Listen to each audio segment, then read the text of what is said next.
I'm so healthy, I'm I'm like a vitamin pill with legs. Ringing. My mother-in-law. Yay, my goodness. I wonder what they say. It must be the president. Let me see. Hi, Hot Rod here. I'm not home right now. You probably figured that out all by your little self. But you leave your name and number, and maybe I'll call you. You're kind of bugging me. I may not call you. Maybe I will call you. So it depends how high your voice is. Oh, Derek. Hi, Roddy. I'm calling to let you know what a fan I am of Hulk Hogan.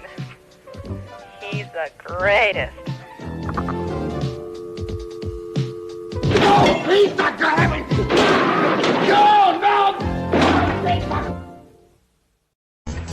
I just think he's such a macho, hunk kind of a guy. Oh, and that voice, it was so deep and low and macho and exciting. Oh, wouldn't you love to have his arms wrapped around you? I can just feel those strong arms. I can feel the muscles bulging right through the I bet he works out. Oh, I'm sure. A macho kind of guy like him. Yeah. And the car he came up in, did you see that car? No. Oh, it was just so neat and macho. Oh, and so tough. And I like his hair and his big, beautiful eyes. Oh, can you just imagine running your fingers through that hair? I hope we see him again. Oh, I hope so. Here he is. Debbie. Hi. How are you, Kay? Good to see you. You're looking terrific. Let's be on our way. We have got things to do. You gotta be ripping me, man. That ain't right.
All right, it is Tuesday night in Tooney Town, and that can only mean one thing. It is time for the fastest rising pro wrestling live stream podcast on the internet today.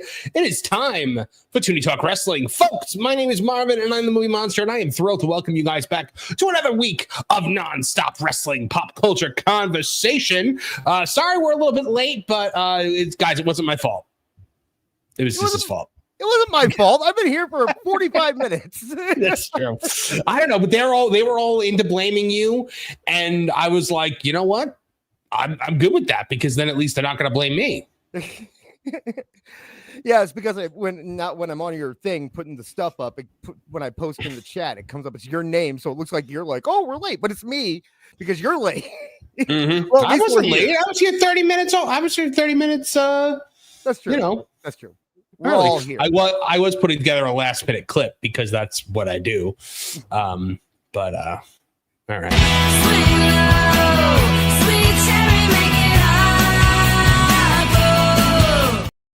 There he is. Hey. Awful Wrestling here. What's going on, buddy? What's happening? Greatest comment in the private chat by Marv just a few minutes ago. Oh, with the intro that I didn't preview before we watched. Yeah. I said, what the hell is this? It's like 2 minutes, 0 laughs, and 1 copyright strike. It's been in the group chat all day. Is that my dude? I'm living out of boxes right now. The chat did like it. The chat did like it. If that helps. I know. I was just kidding. You know me. I like to be a curmudgeon. I'm glad the chat. I liked it too. It was good. All right. So guys, we have got. I mean, we've been saying all week, we're like, man, this is going to be a ridiculous show because there's so much that's happened in the last week. I mean, it is. Get out of here, really? Yeah, I mean, between Triple H and Meltzer having his meltdown and WBD collapsing and just so much to discuss, guys. Yeah. All the R-Truth stuff. I mean, there's a ton going on.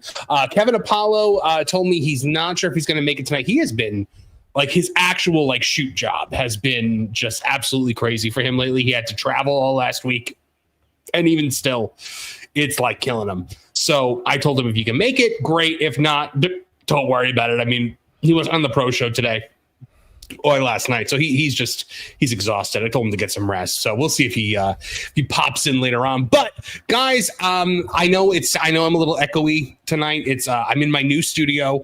There's nothing on the walls yet. It's basically everything is still in boxes. As I start putting stuff on the walls and things like that, the echo will go away.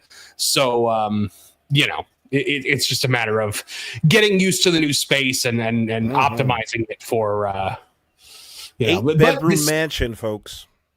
Well, it's a 3-bedroom, 2-bathroom house, but it's wow, better than the 1-bedroom apartment that I lived in before. Tooney Estates, right there. Yeah, there you go, the compound. No, when I said to my wife, I'm like, before we were married, like when we were living in sin, like it was a good first apartment that we got together. But now I'm happy to be not in it anymore. Well, I mean, if my mother can say it, I might as well be able to say it. Right. No, I'm kidding. My mother never said that. Should I ask the country question you asked to a couple when they move into a new house? Sure. What's that? Hey, when's she expecting? When are you going to start really? a family? Oh yeah. I don't know. Do I want to give up my money, my free time, and my sanity? You'll have a kid when I can move in there and raise it for you. Holy cow. Mr. Nanny over here.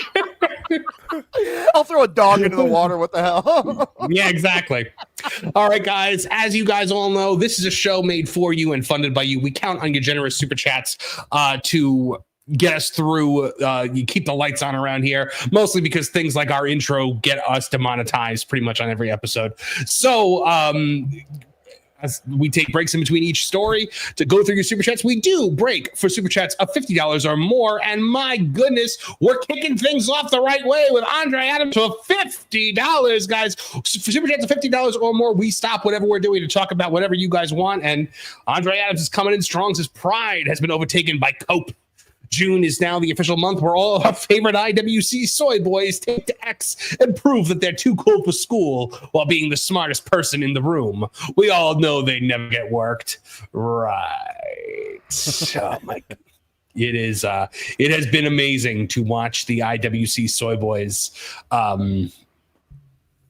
collapse in upon themselves this past week, just because there's been so much between AAA and Truth. I mean, the dirt sheets have just been losing their minds. But Andre Adams, $50. Thank you so very much. That is super generous, and we very much appreciate it.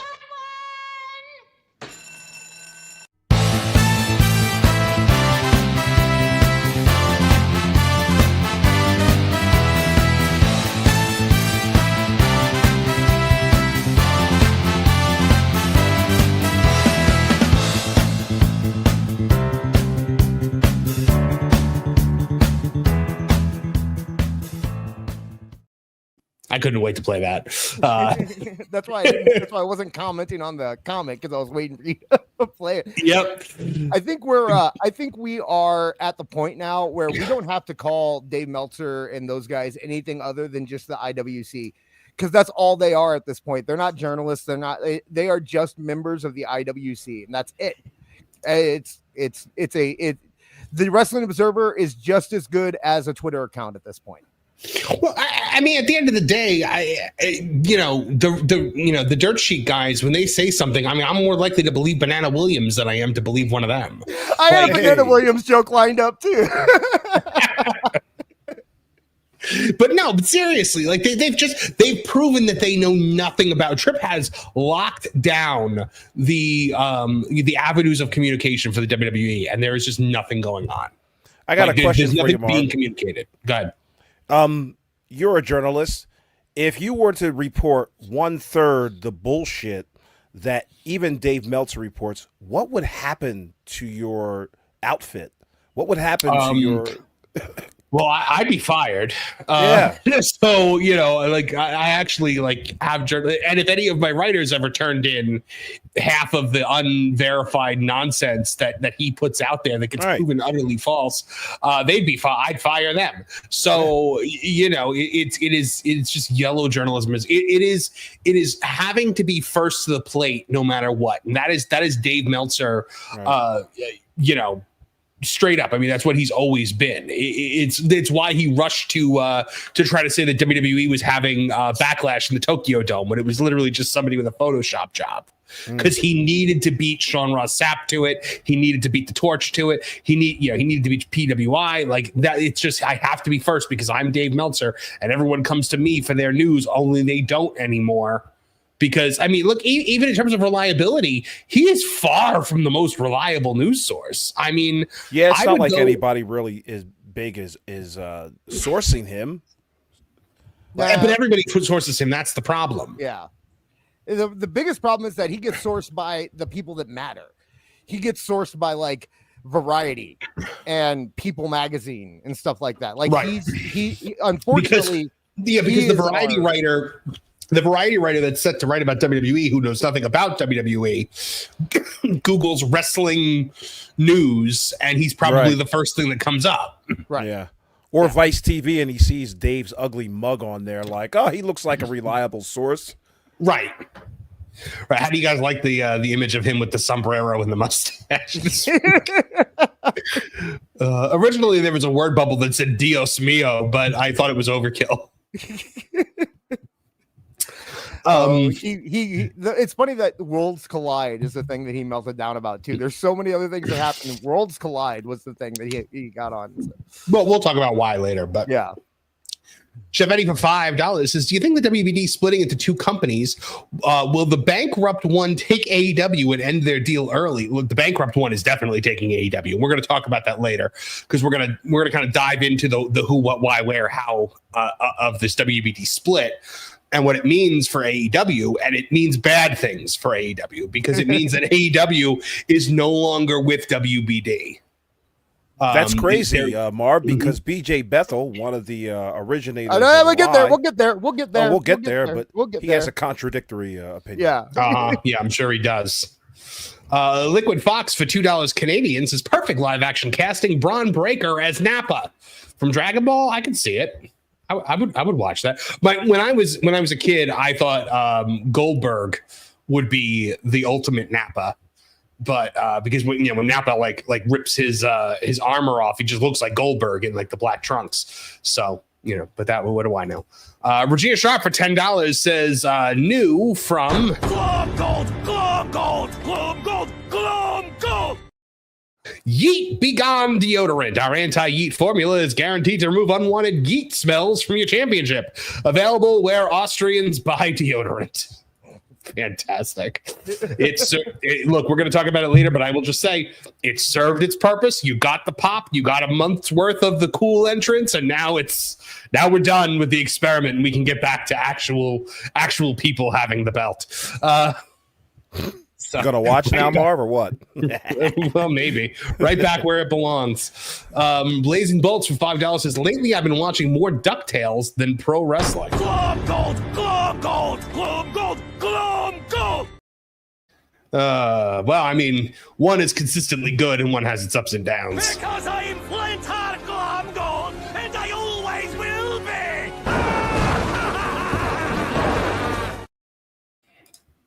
BT23 for $5 says, hopefully we get the Ron Killings that was NWA champion, or with heel awesome truth. See Seth cashing in at Night of Champions, maybe fail with Roman showing up. I think Seth is definitely cashing in. I think Guntz is basically just there to put it on Seth, because if you have Seth take it off of Jay, then Seth is stuck feuding with Jay for a while. If Seth takes it off of Gunther, then Gunther can get a match on Raw and then move on with his life, and Seth can feud with Punk the way he's supposed to. You know what's really scary to me? What's coming up in 2 weeks? Excuse me. What's coming up in 2 weeks? My dates are all mixed up. What is coming up in 2 weeks? Night of Champions in Saudi Arabia. Oh, okay. Where is Goldberg supposed to have his last match? Is it Night of Champions in Saudi Arabia? Saudi Arabia. That's what everyone was saying. And I really hope that they don't pull a thing where Gunther just loses it to Goldberg and then Seth cashes it on Goldberg and gets the title back or something like that. I can't imagine. No, because Seth's not beating Goldberg. Something feels weird about this whole thing because Gunther doesn't have a match set up for Night of Champions and there's nothing, you know what I mean? It just all feels weird. So are they trying to make Gunther a baby face out here or what? Yes, I believe so. Yes. That's going to be a weird one. I can't. Yeah, that's weird. I don't like that. I think he's going to be more of just a wrestler. I think he's going to be a babyface when needed and a heel when needed because he started doing the whole like being respectful thing to everybody, right? But he still is a little like there's a little tinge of he's in it for himself. So it's hard to tell, but they're definitely not making him a traditional Gunther foreign heel anymore. Like he's more, it seems like he's more just, I want to say Bret Hart is esque kind of, is what he is reading to me. So I don't know. An Undertaker babyface. A little bit. Yeah. Let's see. John Williams for 1999 says, who's the white guy in the sombrero in the thumbnail? Looks like that guy who punched that robot in the stream about Grok. Is that Meltzer? It can't be because the dude looks like he would have an actual girlfriend. That is David Meltzero. Or Fred Armisen. One of the two. Yeah. Let's see. PJ's 02D for $5 says, enjoy Saudi, punk. Lesson as always. Mike Mizanin always wins. Don't even ask about the guy that kicked him out of the locker room way back when. Well, that's true. Miz does get his revenge in the end, doesn't he? That'll teach you, punk. You're gonna get a massive payday. Exactly. Really. What's happening here? No. I mean, look, it is Punk's. Punk's gonna wrestle in Saudi, which is something he said he'd never do. Remember when he like full on criticized everyone and he like told the Miz that he was taking like blood money and stuff like that.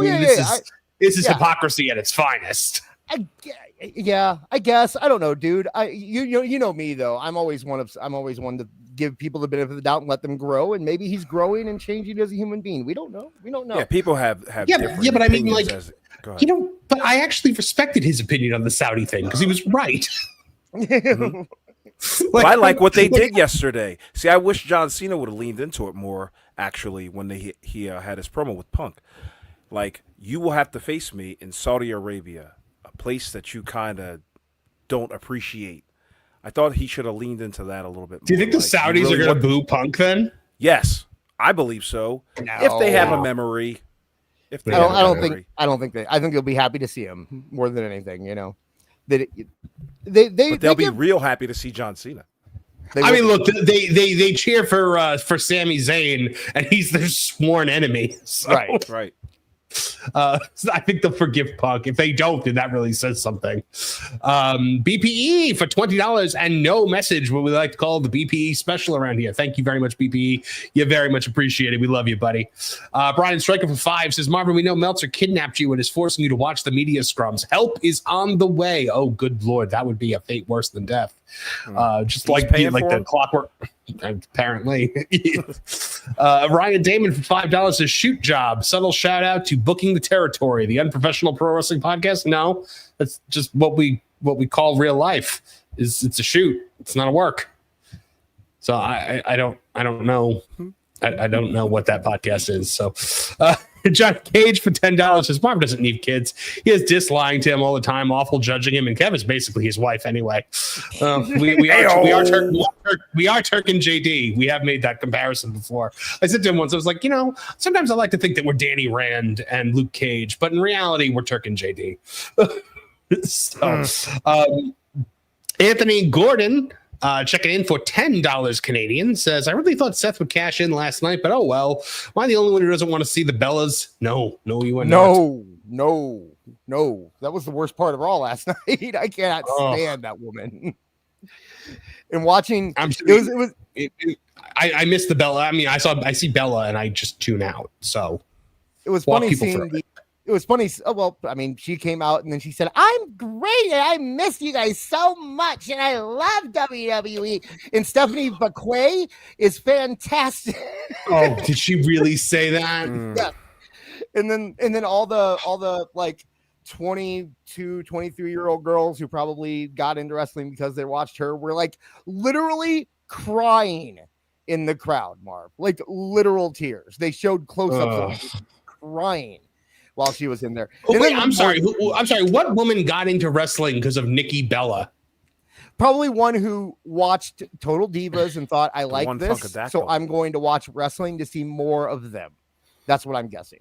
And then Liv Morgan came out and showed how much better she is than Nikki Bella ever was. And well, I mean, also, why do we want Nikki Bella without Brie? The point of them is that they're twins. I think we're getting Brie.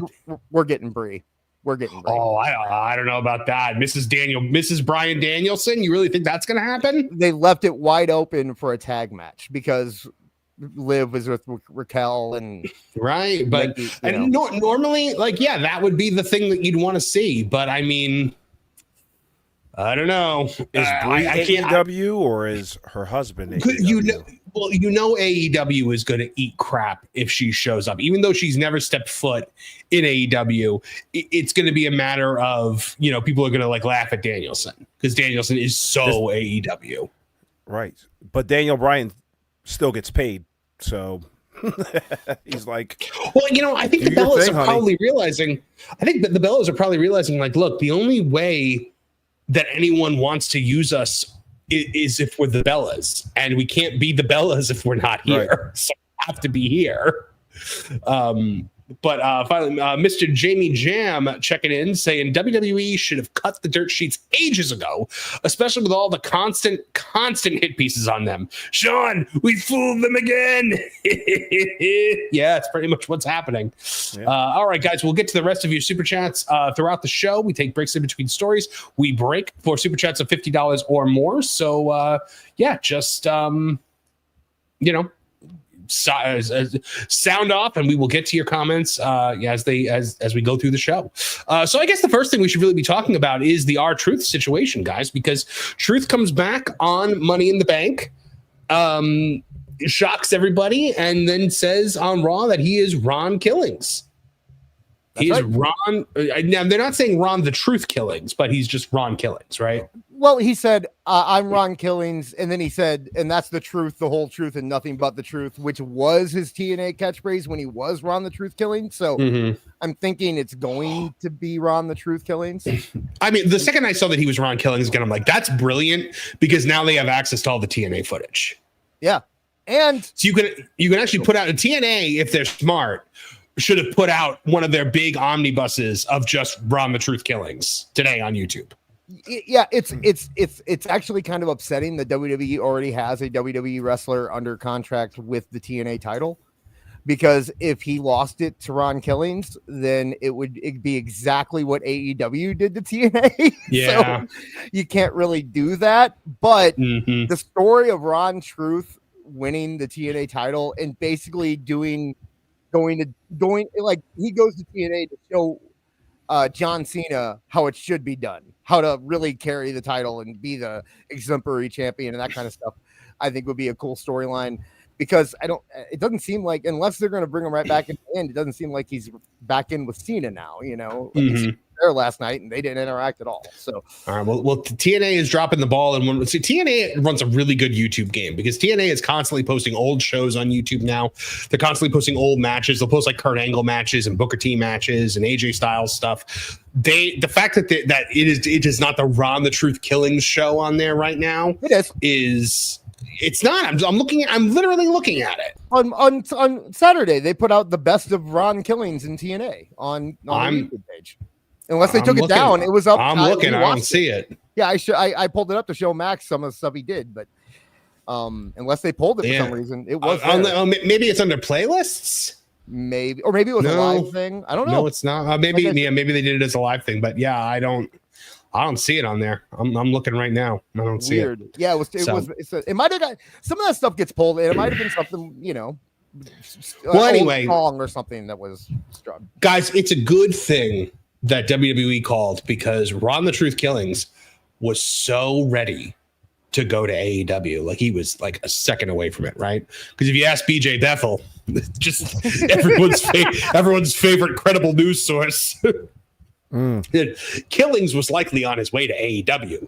His past and experiences match well with their company. This is analysis, by the way. Top wrestlers in their 50s, from Jericho to Daniels to Jarrett, have also had great matches and had good work all over the card. And if in that the place to wrestle id, which means if you're an African-American male, is AEW? Mm-hmm. Yeah, that's what the man said. One African-American male has succeeded in AEW in 6 years. He's going to explain it to you, Marv. He's got the Hurt Syndicate is the top stable, arguably, and tag champs. Okay, well, you can't really argue that. The Hurt Syndicate just does whatever the heck they want. Swerve Strickland is arguably the top star. He's not the top star. He's nowhere near the top star, and has modeled himself as the Tanahashi ace and face of the company in media appearances. Okay, so I'm sorry, because 3 black guys are doing okay? That's why it's what about NXT? What does Alfred call it? Like African NXT? Because it is just nonstop, like, awesome black dudes. Also, what kind of douche would say that Swerve Strickland modeled himself on the Tanahashi Ace model instead of just saying something people understand, like John Cena? Because he has to prove because he has to prove how much smarter he is and how much more about wrestling he knows than you. I hate him so much. He's my new least favorite person in the IWC. I can't stand him. He's like somehow smarmier than Meltzer. His name should be Nelson. This guy sounds like a Nelson, doesn't he? Yeah, man. Oh, I am. The nerve of this man to say that AEW is the place for African American males to wrestle. Who is awful? Is he not invited to the cookout? Hell no, he ain't invited to the cookout. Look at that face. Look at that face. Hell. How long do you think he lasted a cookout? Yeah, coming around with his unseasoned potato salad and his hot dogs, his boiled hot dogs. He's the guy calling the cops on the cookout. Yeah, hey, fellas, I hope you like mayonnaise. I got lots of it. What the fuck are we gonna do with celery sticks and peanut butter? Store-bought potato salad. Yeah. Stopped at the shop right on the way over. Yeah. They don't make potato salad. If they did, it'd be the greatest potato salad in the world, and you'd be thanking him for bringing it to the cookout. But not unless Mabel's in the back kitchen whipping it up. So obviously we saw Ron Killings return, and we saw him cut his hair off. That was interesting. I don't really get that part, but hey, he probably just wanted to cut his hair. Well, I mean, if he's gonna be more serious now, maybe it's because he doesn't want to look like R-Truth anymore. Yeah, I guess that's, I don't know. I guess that's but did you see when he said when he looked at the camera? Yeah, it's true. Did you see when he looked at the camera and he was like, "Hey, Truth, I'm taking over now." I'm like, "Oh, please give me a universe where R-Truth and Ron Killings are 2 different people fighting for control of the same body." Like, please tell me, like Ron Killings will be in some death feud with John Cena, and they'll be in Hell in a Cell, and then all of a sudden, midway through the match, he just turns into R-Truth and starts doing the worm or something. It had the same shock value as the Kyle. It had the same shock value and the same effectiveness as the Kyle Fletcher head shaving. It did absolutely nothing except to go, "Oh my God, he did it!" But I think a heel should have cut Ron Killings' hair. Same thing with Kyle Fletcher. He should have had a hair versus hair match against Will Ospreay and lost. Something's got to come out of this. It's just interesting to me that he's not immediately going after Cena unless they're saving that for SummerSlam. I don't know. I think maybe towards. Do we want to see that for SummerSlam though? Maybe towards the end of Cena's reign, it'll be he'll come back into the picture. And also awful. I hate to say this, and this isn't. Don't take this the way it sounds initially. You sound a lot like Tony Atlas right now. talking about tape fists. You remember when Tony Atlas would talk about tape fists? How you can't tape your fist during a match because then you can't have a tape fist match. You can't cut your hair when wrestling because then you can't lose it in a hair versus hair match, right? I mean, that's it's wrestling logic and it makes sense. I don't know, cutting your own hair, I guess it's got to lead to something. With Kyle Fletcher, it led to nothing. I'm interested in seeing where this is going to lead to. Hey, we've got bald truth, I guess. I don't know. I think somebody else. But that's just me. My question to you guys now becomes, was this a work, or as Triple H wants you to believe, or was this a did WWE just come to its senses? Did the fans win this one? I'm more leaning toward the latter. I'm more leaning toward the fact that like they released him because corporate numbers and whatnot, and then all of a sudden the chant started and they reversed course because they were like, oh, okay, this organically got over. But we've seen this happen before, like with Matt Hardy, though it took a lot longer to actually come to fruition, and then WWE immediately killed it. What do you guys think? Or do we have the Triple H clip, right, of him talking about it? Yeah, but he doesn't really see. That'll come in. That'll be later for after. First off, he was not released. At no point was he released. That's no one ever said he was released. That's just what IWC people ran with. He said that they are not renewing my contract and it comes up this summer. What I think, if anything first off, 50-50 chance it's all a work. And I kind of hope in my mind's eye, I hope that's what it is. I love the idea of this whole being a work. If you want to get down to the bare bones, I think that it's a negotiation. I think they went to R-Truth with a low ball offer. He said, nah, you know what? I'm not going to take it. Have a nice day. He went on Twitter. He said, they're not re-signing me. I had a great run in WWE. Thank you, fans. And we'll see you down the road.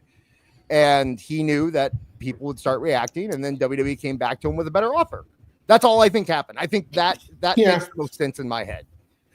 Well, look, if there's one thing I think that's going to set AEW apart from everyone else, it's for its wrestlers to start commenting on this situation. Why? Why do they feel the need to do this? So Ricochet has claimed the fans who claim R-Truth's situation with WWE was a work are mental patients. Says the avatar of positive mental health, Ricochet. Yeah. I mean, come on, man. Like, why is this even a blip for you? Why are you commenting on this? Could you make yourself look any more Bush League? Yeah, I know. He has to comment on everything. AEW wrestlers stay away. Yeah, really. Stay away from social media when it comes to WWE. Don't even mention them. Stay in your lane. It just makes you look like a fan. Watching the show. Yeah, exactly. It makes you look like a fan. Like WWE guys are not going out there talking. Kevin always told me that at wrestling school, when the trainers would walk in and they'd hear the guys talking about John Cena, the instructor would say, "Hey, John Cena's not talking about you right now." Like, it's like Ricochet, you're talking about R-Truth. R-Truth ain't talking about you. So it makes you look Bush League. So, but to get a real informed opinion on this, according to the Wrestling Observer, Ron Killings did ask, R-Truth specifically requested the name change to his real name, Ron Killings, as a part of his agreement to return to WWE so that when he does end up leaving, that name will already have been established on WWE TV and he can keep using it. So again, Meltzer is like, oh, but he is leaving. He's leaving. Unbelievable. They're all going to leave. Well, everyone's going to leave eventually. Yeah. Yeah. That's what I'm saying. Like, so simplified are their assessments of the entire situation. I think our boy SRS did the same thing. Like, yeah, his contract will be up. Well, everybody's contract will be up at some point, you dope. So, yeah. I mean, yeah. Bret Hart's million-year contract would have been up by now. Like, it's insane to me how they just need to add a little something to show that they've got the inside scoop. It's like you can look at the fact that he said his name is Ron Killings and be like, yeah, he probably requested that, and report it as if it's fact. And then you too can charge $14.99 per person per month for your tremendous insight. My biggest question in all this is where were these stories on Friday? Where were these stories on Saturday afternoon? They didn't exist. If everyone knew that this was a work or knew that it was a shoot, and they knew that R-Truth was calling Daddy Nick Khan to come and fix Triple H's mess or whatever they want to say happened, why didn't they report it when it was happening? Why didn't they report it until Truth was already on TV, until the cat was already out of the bag? That's why because they had no. Isn't it, this? Yeah. Because now that it happened and you all saw it and we didn't report on it earlier, we're going to tell you exactly how it came about. Yeah, and that's why I say over and over again that I cannot completely discount the idea that it was a work. I can't do that. Why would they do it? Because why not? They transitioned R-Truth into a more serious character. This is a good way to do it if that was your goal. And the fact that no one said anything about it beforehand, all you get now, and really honestly, I don't care if it was a shoot or a work. It proved for good television, which is what a good promoter will do. They will take the truth and the reality and they will work it into their program and make it the best that they can. And I think that's what happened here. But I just don't understand why people get so worked up about getting worked. It's like, it's wrestling, guys. That's the thing. Wrestling from the very beginning of the very inception of the form of entertainment that it is, or sport, whatever you want to call it, has always been about working you. And as time goes on and people get more quote unquote smart to things, the ways that you are worked change, but you are still being worked. It's like the people that get so mortally offended at El Grande Americano. And I'm like, oh, are you mad? Do you want to boo him? Do you want to see someone beat him up? Right. Like, you're playing right into it. Yeah, like pull up the Triple H clip would be good here, because that's what everyone is mad about. They're all so mad because Triple H won't come out and say that it all was real. But when he does do that stuff, was there something? Go ahead. All right, let's listen. Else that made you guys decide, like, you know what, we want this guy still here? I love the question. You enjoying the show? Whole part of the show, man. Second row. I'm gonna name you Mark because that's what you are. By the way, he really sounded like my Triple H in there, didn't he? Like, just listen to him one more time. Fans play a role in it, or was there something else that made you guys decide, like, you know what, we want this guy still here? I love the question. You enjoying the show? I love the question. Second row. It's all part of the show, man. I mean, look, I don't believe for a second that this is just all part of the show. By the way, it looks like we lost Awful. He should be back soon. But I don't believe for a second that this is all part of the show from the beginning. I really don't. No, but I think and I don't think he's not answering the question. That was a non-answer to that question. He did not. But everyone's so mad that he doesn't come out and say it's like they're petulant because he's not Tony Khan. He doesn't sit there talking about how he writes the show in one breath and then comes around and tries to work you in the next. He's always working you. But these people are the same people who get on Tony Khan about it and they don't notice it within themselves. They just want. It's like they're like one thing that Triple H. Oh, well. Looks like I might be what? Up. Yeah, right there, Awful. Okay, I might be there. I don't know how things work. The chat say I don't know how things work, apparently. So, but here's what the IWC is filled of right now. It's a lot of petulant children going, I'm the reason that R-Truth came back, and Triple H won't say that I'm the reason that R-Truth came back. But Triple will give you your attaboy. But I just want Triple H to tell me I'm a good boy and that I caused the change and that it wasn't.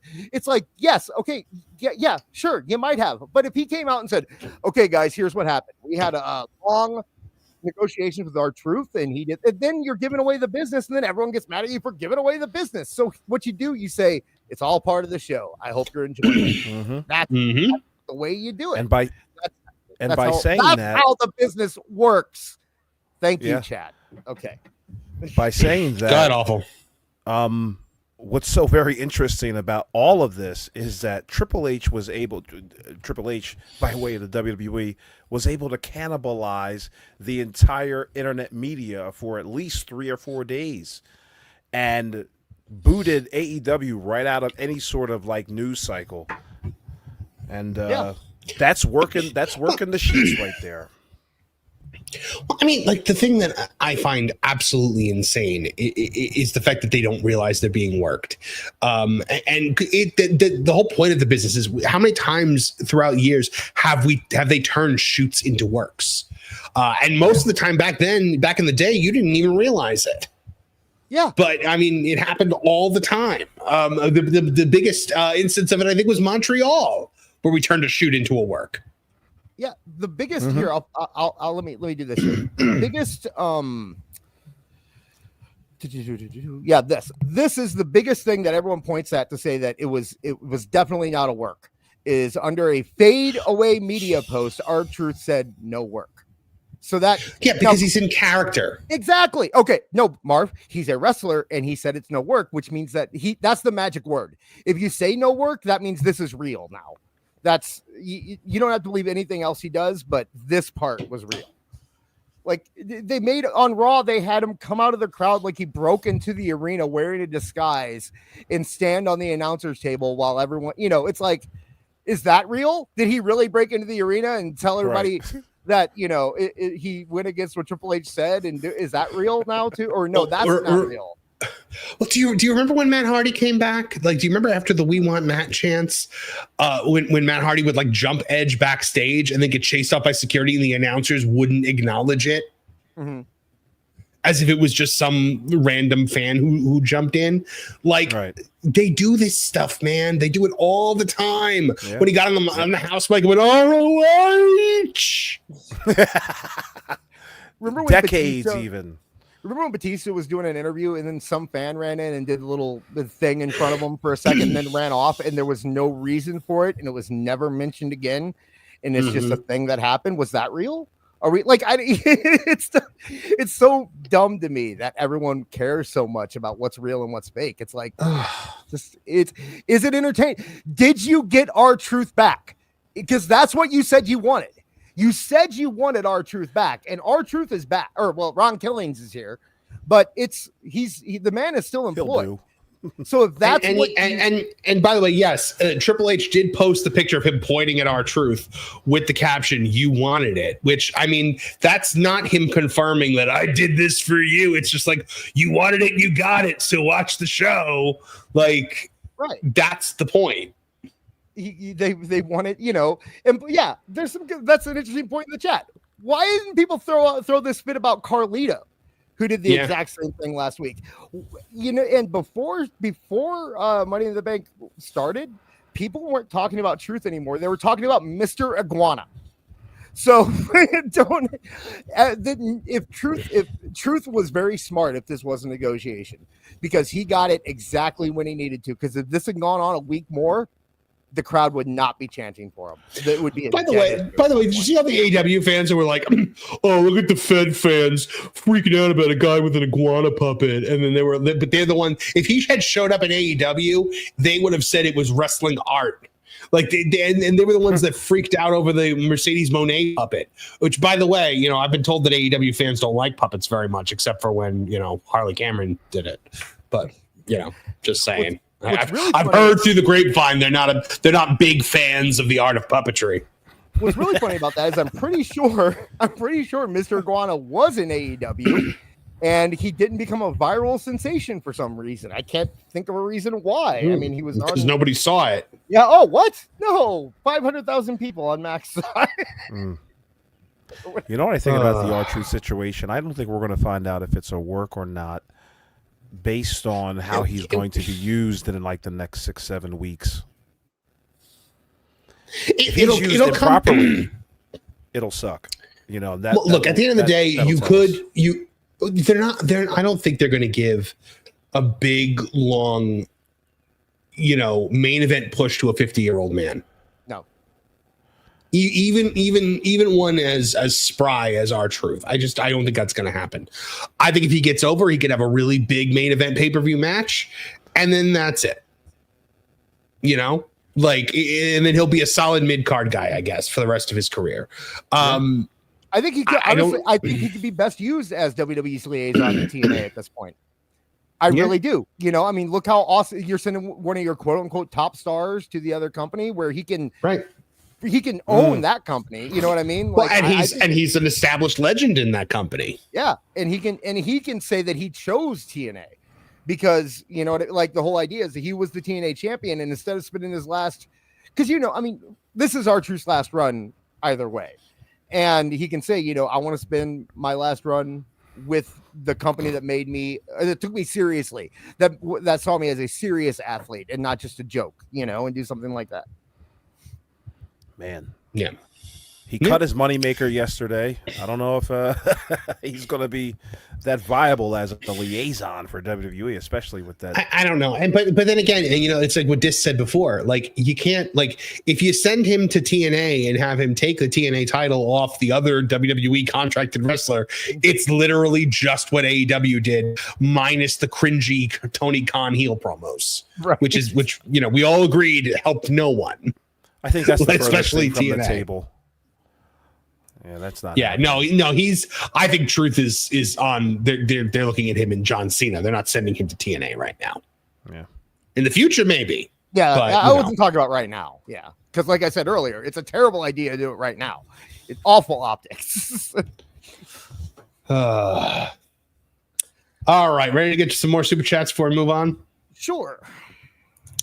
All right. Stephen Nicoyle for $10 says, gentlemen, Gunther as the world heavyweight champion again. Right move or wrong move? Also, Jey Uso, boring champion. Yay or nay? Right move and yay, boring champion. Wow. Right move, but I actually think Jey grew into the title. I think the reign was better. I think Jey is one of the few people whose reign was better than his chase. What the hell were you watching? Dude, it was good. The chase, you hated the chase. You hated the chase, Marv. I hated all of it.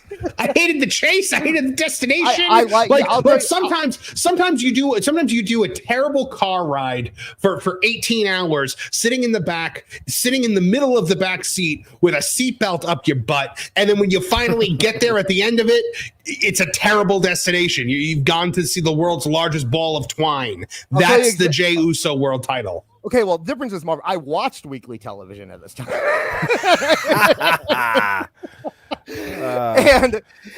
I witnessed a man become more comfortable in his skin, become a better promo. His match with Seth Rollins was a legitimate main event match that could have main evented any pay-per-view of the year. Did Seth hurt his back? No. From carrying all that, carrying him across the finish line. But I'm saying he grew into his position, and he is now an established main eventer. The title did exactly what it was supposed to do. And he is going to do awesome in the upper mid card where he belongs. Upper mid card, Jey Uso. He is a main eventer. I'm sorry, Marv, you're wrong. He's going to be a main eventer in the way that Damian Priest is now a main eventer. In that, like, he can be in main events, but like he's not sniffing the title again anytime soon. There's a whole separate group of main eventers that the general public considers to be, to a lot of people, Jey Uso is every bit as big as Drew McIntyre. To a lot of people. And I understand that we don't see it that way because we're more concerned about skill and that kind of thing. But to the average fan watching it, Jey Uso is as big or bigger than Drew McIntyre. Would you ever say Drew McIntyre isn't a main eventer? No, I would probably not say that. Okay. Well, I'm just saying that there's, to that crowd, to the WWE audience, the ones that are paying money, the ones that are buying t-shirts, Jey Uso. You know what? More power to them. I'm glad they're enjoying it. I'm just saying I don't really see it and I don't like it. But I'm not the target audience, and that's fine. The target audience is the 13-year-olds who watch every week and then talk about it in school on Tuesday morning, which is, you know, what I was once upon a time when I was the target audience. Or 14, I think I was. So yeah, like that's, you know, it's neither here nor there. I just don't think it was I think they got everything out of it that they could have gotten out of it. Yeah, I'll agree. That's why I said it was time to end. It was time to end. Yes.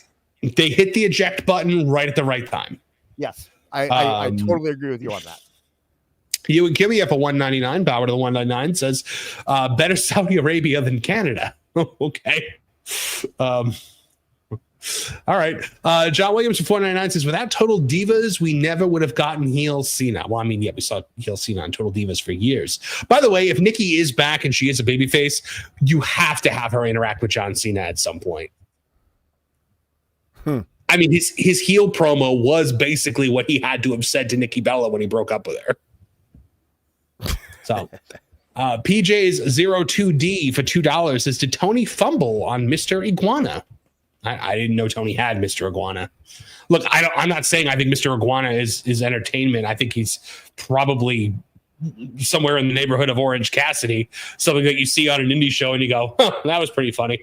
Or like in AAA. Like in AAA, that belongs in Orange Cassidy would do great in AAA. I think. Yeah, I mean, Tony does a lot of silly lucha gimmicks and puts them on the roster, and that Iguana, but it's the perfect fit for lucha libre wrestling. That's where that stuff belongs in a way. You know, it's what it was made for. So, yep.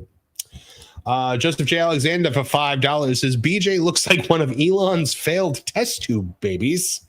Oh my goodness, that is a statement. So. That is certainly a statement, one that we are not making. Juan Alacan for $10 says, don't worry, awful. BJ Bethel may not be invited to the cookout, but he's also not invited to the carne asada. That's the Mexican cookout. Whitey Monster. Oh my goodness. John Williams for $4.99 says, no, I fired Booker T. He was taking too long in developmental and wasn't shown on NXT yet. Then Booker T wasn't backstage. Strange coincidence. Fantastic. Blazing Bolts for $2 says the Muppets should just take over AEW. Hashtag Muppet takeover. If they did, the AEW fans would suddenly love it. I'd watch it. Oh, and by the way, and I will have to show this to Kevin. R.I.P. Siren the Cat. See you in heaven one day for $2.79 Canadian. That is, I don't know if you guys hadn't heard yet, but Siren the Cat, the butthole show and cat that has been a part of Tooney Talk Wrestling from the beginning, has crossed the Rainbow Bridge this week. So our thoughts with Kevin and his family on that one. So yeah, Siren is no more. So thank you for all the memories. He agreed with a lot of our takes on AEW by meowing. Yes, he or she did. I don't remember if Siren was a male or female. I think Siren was a female cat, but but yeah. So, if you guys, if you tweet Kev, let him know you're thinking of him because Siren was with him for a very long time. All right. Speaking of things that were with things for a very long time, AEW with WBD, maybe not so much. Ready to get into this, guys? Go for it. All right. So here is an interesting story. Hold on. Let me actually pull it up because I realize I don't have it. I have in the chat. I put up. No, you're talking about yours. You're talking about yours. Okay. Yeah, I'm aware of the article. I wrote it. So. No, there's another one. That's what I was saying. So Warner Brothers Discovery has split into two separate companies as WBD debt crisis and streaming woes force drastic overhaul. So in a dramatic move that signals the beginning of the end for legacy cable conglomerates, Warner Brothers Discovery has announced plans to split into two separate publicly traded companies by mid-2026. The announcement made Monday morning marks a stunning reversal for a company once seen as a symbol of a media empire consolidation. Under the restructuring, WBD will separate into a streaming and studios company led by current CEO David Zaslav, a guy pictured right here who definitely knows who CM Punk is, and a global networks guy. I still don't believe. Remember when CM Punk was like, David Zaslav calls me one Bill Phil? I'm like, David Zaslav doesn't know who the hell you are. Right. And a global networks company, which will be headed by current CFO Gunnar Weidenfels. The streaming and studios arm will house Warner Brothers Pictures, Warner Brothers Television, DC Studios, HBO, and the Max streaming platform, which will soon be HBO Max. Meanwhile, the global networks business will retain cable-focused assets, including CNN, TNT Sports, Discovery Channel, TBS, and other linear networks. Gentlemen, I don't know if you know this, but AEW is on a it's on a cable network. It's on TNT. Yes, now sir. TNT Sports. To clarify, TNT Sports is their British or their overseas sports channels, but they're still in the same company, so it doesn't really matter. Yes. So basically what's happening, guys, Warner Brothers Discovery is splitting itself into two. So Warner Brothers Discovery proper will be headed by David Zaslav, and that will be the studio. That'll be movies, that'll be streaming, all of that off on its own. Meanwhile, the cable network, so we're talking TNT, TBS, CNN, Discovery, all of those, Warner networks spun off into their own entity, their own separate company. Now, what does that mean for AEW? Because AEW is on TBS and TNT, but it is also, it's streaming on Max. Well, you'd have to assume that it is a cable-centric company first, right? Right. I imagine. Considering they just got on Max, it makes sense. Yeah. The deal is for cable. It is a simulcast. I think that, AEW, it's very clear they're going to spin off into the cable subsidiary company, which is not going to be WBD proper. Now, this cable subsidiary is also assuming the bulk of WBD's debt, which is about $38 or $39 billion. So essentially what this is you're splitting the positive assets, which are film, because they've had some big film hits lately. A Minecraft movie was them. Superman will hopefully be a big hit for them.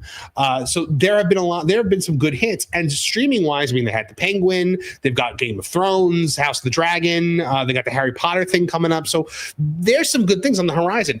The cable companies are what's sinking them, that being, TBS, TNT, CNN, all of them. I think that they're spinning this second company off so that they can be like, hey, we're shutting down CNN, and the Warner Brothers stock that goes into the films and streaming won't tank. Right. Because it's the other company. So right. I don't think this company is going to have the money to throw away that WBD proper did. No, and it's also not, correct me if I'm wrong, but I don't believe Zaslav is going to be involved with the company that is. He's not. The current CFO is going to be the CEO over there. Completely different guy.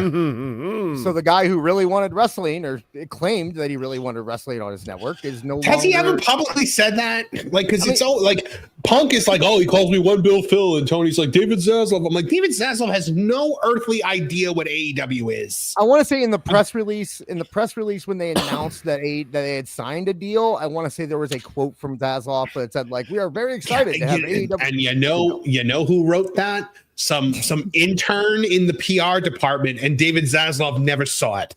Right. 100%. I'm trying to remember. That's how that worked. Name. And like, guys, I worked in PR departments. I've worked in marketing. I know this for a fact that that's how it works. Go ahead, Awful. I remember a gentleman who used to have a connection with Tony Khan. He had left WBD maybe like 2 years ago, and I think through him is how David Zaslav even knew AEW existed. Once he left, I believe, obviously, Tony lost his connection there. I wonder how much of a connection he's going to lose this time now that he's with Global Network. Do you have anybody who, Well, but also, now, I'm also not saying that they're going to suddenly turn around tomorrow and be like, AEW, we're canceling your contract, because that's not how contracts work. No. AEW will stay on this network for the foreseeable for the remainder of their contract, unless they have some kind of early out built into it. Yes, that's because the rumor that is going. I'm not talking about something from Banana Williams. I'm talking about is that there may be some performance. They have to do a certain amount by a certain time. Yeah, benchmarks. That's the word I'm looking for. And also shows can get canceled I don't think that canceling is going, unless there is a benchmark thing. I don't think canceling is, but I could very easily see them on something like Pluto or moved to somewhere like, they could very easily shift them over to True TV or Pluto or some other subsidiary of them where they can, hide them away for the rest of the contract and put on reruns of Law and Order. But gentlemen, if Dynamite continues, even if it's plateaued or at the mark of 650,000 average for the rest of this year, 2026 is not going to look good for them, because by then I'm sure there's going to be a couple television shows or an event or what have you that is going to blow away that number on a weekly basis. I don't know what that is, but I just know this. We all three know that Tony Khan is not going to be writing television that's going to attract 800,000 people in the next 6-7 months. So while AEW's stock is falling, this shakeup, a la AOL Time Warner, is happening. So many coincidences. That's a good point. It is very much like the AOL Time Warner thing. Even though it's actually the exact opposite of it, because AOL Time Warner was a merger, and this is like pushing the two entities apart. It's the opposite extreme, though. You know what I mean? It's extreme of that opposite, which is almost like the same thing. But look, at the end of the day, you got shareholders. You got both these companies are going to be publicly traded, so you have shareholders to worry about as well. You have a stock price for this new company is going to tank, because this company has got $38 billion of debt, and it's only going to get worse because there's nothing on the cable networks that's going to pull them out of that. So I think that eventually that company will go bankrupt. Yeah, it's made to. I think they made it to go bankrupt. Yeah, they made it so that they could wipe that debt. They can cut assets that are choking them. Like Disney, for all of its faults, has cut the cable cord. Basically, the Disney Channel, like, no one cares about it anymore. Disney doesn't care about it anymore. They're putting no money into it. Everything goes to streaming and movies. The problem, and every other major studio has followed suit on that, except for Warner Brothers, because they have these legacy cable networks like TNT, TBS, and CNN. So, but they're just dragging them down. It's not going to be pretty. Those networks are not going to be the same as they are now this time next year, because the only thing that was keeping a lot of them afloat was the NBA. And losing that contract, not having that whole thing, like TNT and TBS are going to be a haven for reruns here in the next few months, because they didn't pick up did they pick up anything to fill in the hole? They didn't. I mean, they still have some NHL stuff, and they still have some Major League Baseball stuff. But besides that, I don't think. Do you know, Awful? Did they pick anything up? Some college stuff. Some college stuff. Okay. Yeah. But ultimately, you hit it right on the nail, right on the head there, Dis. All it's going to take is a rerun of some show, or possibly some new property that they pick up. And if it performs well over a long period of time, Wednesday night opens up big time, especially in comparison to a 650K fucking rating or whatever. I'm just saying, Young Sheldon's in syndication right now. Yeah, exactly. No, and we're not saying that they're gonna put on an episode of Law and Order and it's gonna perform better than AEW. Probably not. AEW will probably get a better rating, but that isn't the full story. It costs a whole lot less for that episode of Law and Order to air than it does for AEW to air. And also the AEW viewers aren't going to stick around after AEW to watch whatever, rerun they're playing afterwards. So they'd rather maintain the audience that's going to stick around. It's a longer story. Yeah, certainly is. But my question for both of you, while this is going down, is there any sort of contract reworking with AEW? Like, okay, no, now that these, I don't think so. No, because they still have a legally binding contract. It's not like when WCW went out of business, Warner all of a sudden got out of all of its big money contracts with people like Hogan and Sting and Nash. Like, they still had to pay those out. The contract remains. They're not going to be able to, unless they have an out. Which, by the way, if Culture Casino was actually still here, this is the WBD deal is something that he knows quite a bit about. He talked about it at length on the Pro Show today. But I also, guys, want to be against the spreading of misinformation. Yes. And there was some misinformation that went around, and I called it. The second I saw this, I said, "There's no earthly way this is real." That was this quote that David Zaslav supposedly said: "AEW product gets 60 to 80K viewers on Max streaming service."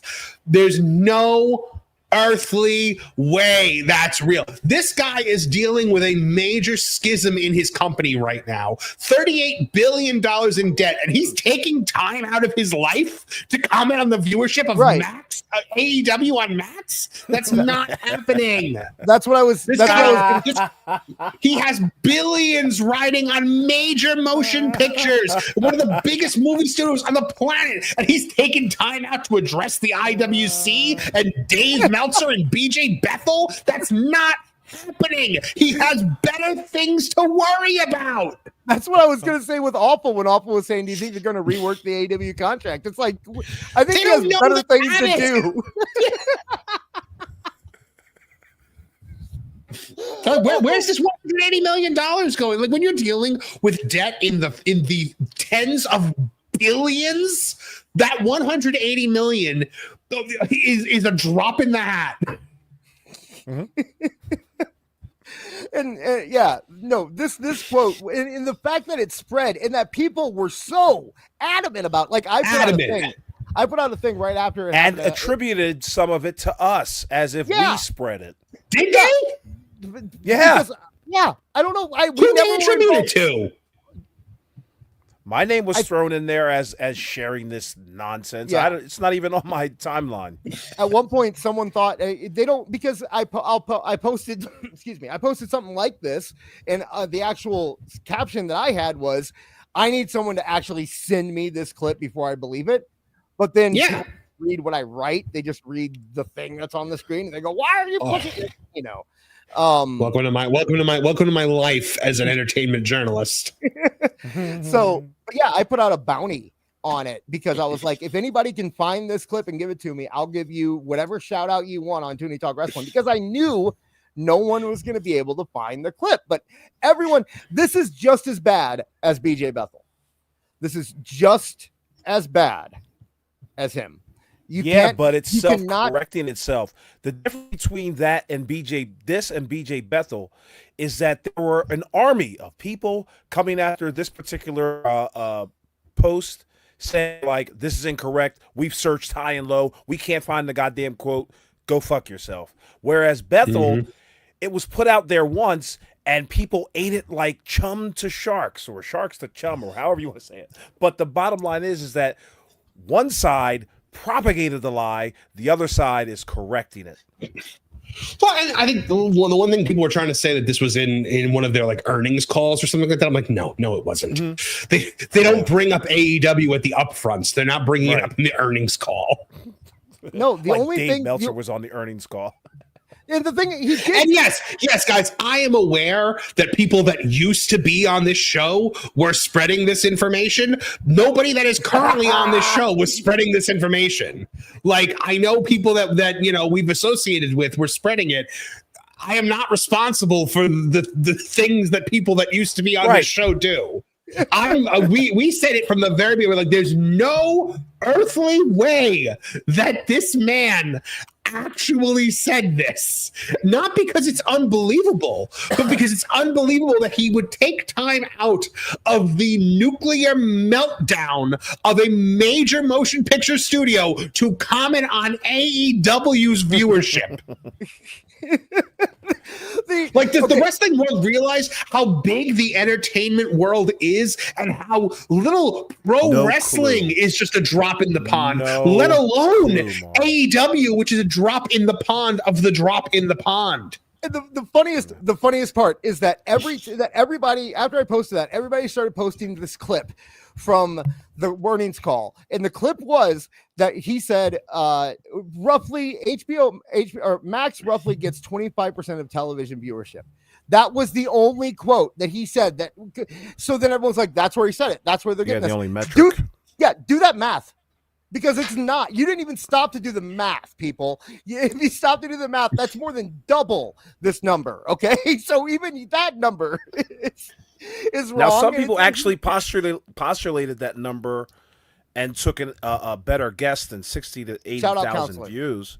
Shout out Counselor. He was one of the few. Also Switchblade and MJ, but yeah, that's what the number works out to, maybe 160,000 to 180,000. Well, yeah, okay. So let's talk about, we're saying this is not what I thought it was. Okay.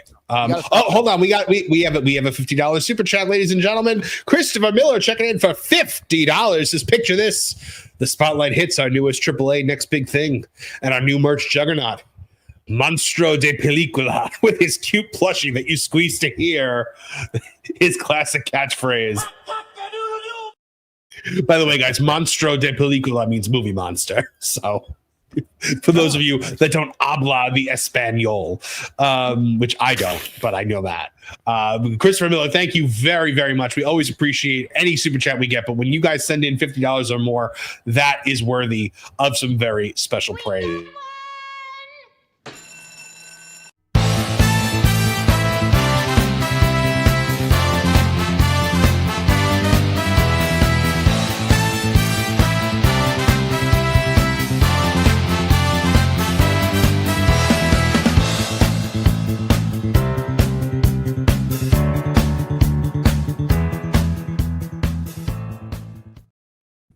Huge thanks go out to you, my friend.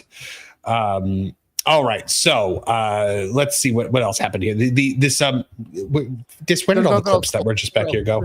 No, there's nothing else. That was the WBD Sports is the only thing. You took away things that were on there that we hadn't gotten to yet. Right, because I put them up. I was trying to put up the Dave segment, and some other stuff went up, so I was taking them up. Yeah, but wasn't the BJ Bethel source thing? No, that was not about this. There's nothing about. I have it. I'm doing what I'm supposed to do, Marv. Don't worry. I'm just questioning because all right, so the WBD Sports things says the new WBD Global Networks company will consider, quote, over time, the best place for sports to reside. CEO David Zaslav says that sports has never really been a driver for HBO Max. Sounds like a future strategy shift there. And that is true. If sports has never been a big driver, guys, it's not like he was like, except for AEW or except for, except for the NBA. The 500,000 people that tune in weekly to see AEW might. Guys, it is just, I mean, this BJ Bethel like nonsense with the AEW Max numbers. I mean, the holes are just getting poked into it because here's the thing, guys, WBD exists outside of the IWC, and occasionally things like this happen that point to the ridiculousness of this narrative.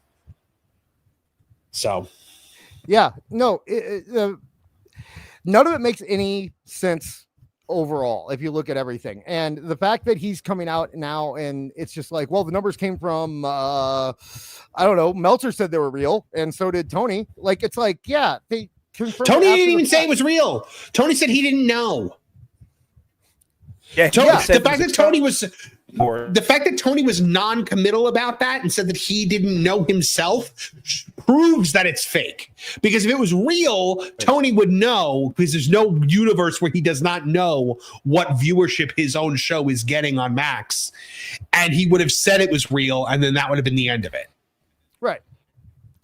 Tony, go ahead. He said, I thought that was really a really exciting report for AEW. And, oh, by the way, this was 3 days after the report would come out on April 3rd, and very consistent with everything we've been told. Khan said, quote, while the numbers are being kept close to the vest, one of the top streaming shows, and that report consistent. Sounds like he's auto-tuned. I've heard. Yes, it's not like he completely, like, because at the end of the day, what's he gonna say? Oh no, our numbers are way lower than that. Like he there's no universe where he says that there's no universe where the everything's great guy comes out and says, oh yeah, no, don't worry, no, our numbers are nothing near what they're reporting. So what he said is exactly what you would have said if the report was wrong. Yeah, but how about this? I have not read the report. That's so a statement as well, and it absolves you from any sort of shame that's happening today. But there is no universe where he's not being given the performance metrics of his company on streaming. There's not even WBD is that dense. Could also lie. I mean, that's always worked, lying. I don't see why people don't lie more often when they're in this position. He doesn't have a publicly traded company. What does it matter if he lies? That's very true. So, no, it's the number's ridiculous. The fake number's ridiculous. And the only thing we know is that that AEW is probably not in the best position right now when it comes to, if not this TV deal, then a future TV deal. We'll have some Meltzer talks a little bit later about, we'll have that up, but it's where he says like, oh, they're going to be in a fantastic position when it comes time for bargaining at the end. And it's like, how can you possibly think that? How could anyone on earth think that they are in a wonderful position when it comes to bargaining or, negotiations with this network or any other network? I can't imagine them getting on cable again. I think there's 0% chance they end up on cable again because why would you want to be on cable? What's the big deal? Why is Tony so obsessed with cable? He would be better on Tubi. Because that's where Tony watched wrestling. Right. And this is just Tony marking out for himself. That's really it. But speaking of things that people marked out for, guys, Worlds Collide, AAA WWE was this week. Now, wouldn't it be funny if now, because WWE is clearly like counter programming AEW now, they just do a AAA show free on YouTube every time AEW has a pay-per-view? Because this show did more than any AEW show has ever did in viewership. So awful here sharing. Breaking news just minutes after the AAA WWE Worlds Collide YouTube show ended. It beat every episode of every Dynamite ever. Talk about reaching a new audience. And that was when it was just 1.1 million views. It is now over 3 million views, guys. It is WWE's highest rated YouTube exclusive show of all time. Look, I've been saying it for forever. WWE, for any faults that it has, and it has many, but even going back to Vince was always on the cutting edge of what was coming next. I sat there at a WWE stockholders meeting one time, and I watched Vince say, and this was long before streaming was a thing, he pulled out his BlackBerry from his pocket and held it up, and he said, one day our entire product is going to be available through this. And I said, yeah, okay, Vince. And he was right. Man stole from jobs. So he was 100% right. And WWE Network was an individual streaming platform for one specific brand before there was a Disney Plus. I believe before there was a Peacock. Before there was a Paramount Plus, before there was an HBO Max, it was WWE Network. They were the first ones out the gate.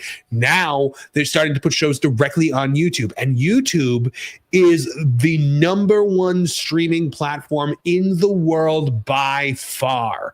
When you're WWE and you have enough money to produce things in-house and you have the ability to produce things in-house and you don't need network money coming in, you can afford to put a show on YouTube like this and just soak up all the ad revenue for 3 million views. That is a lot of money that came in.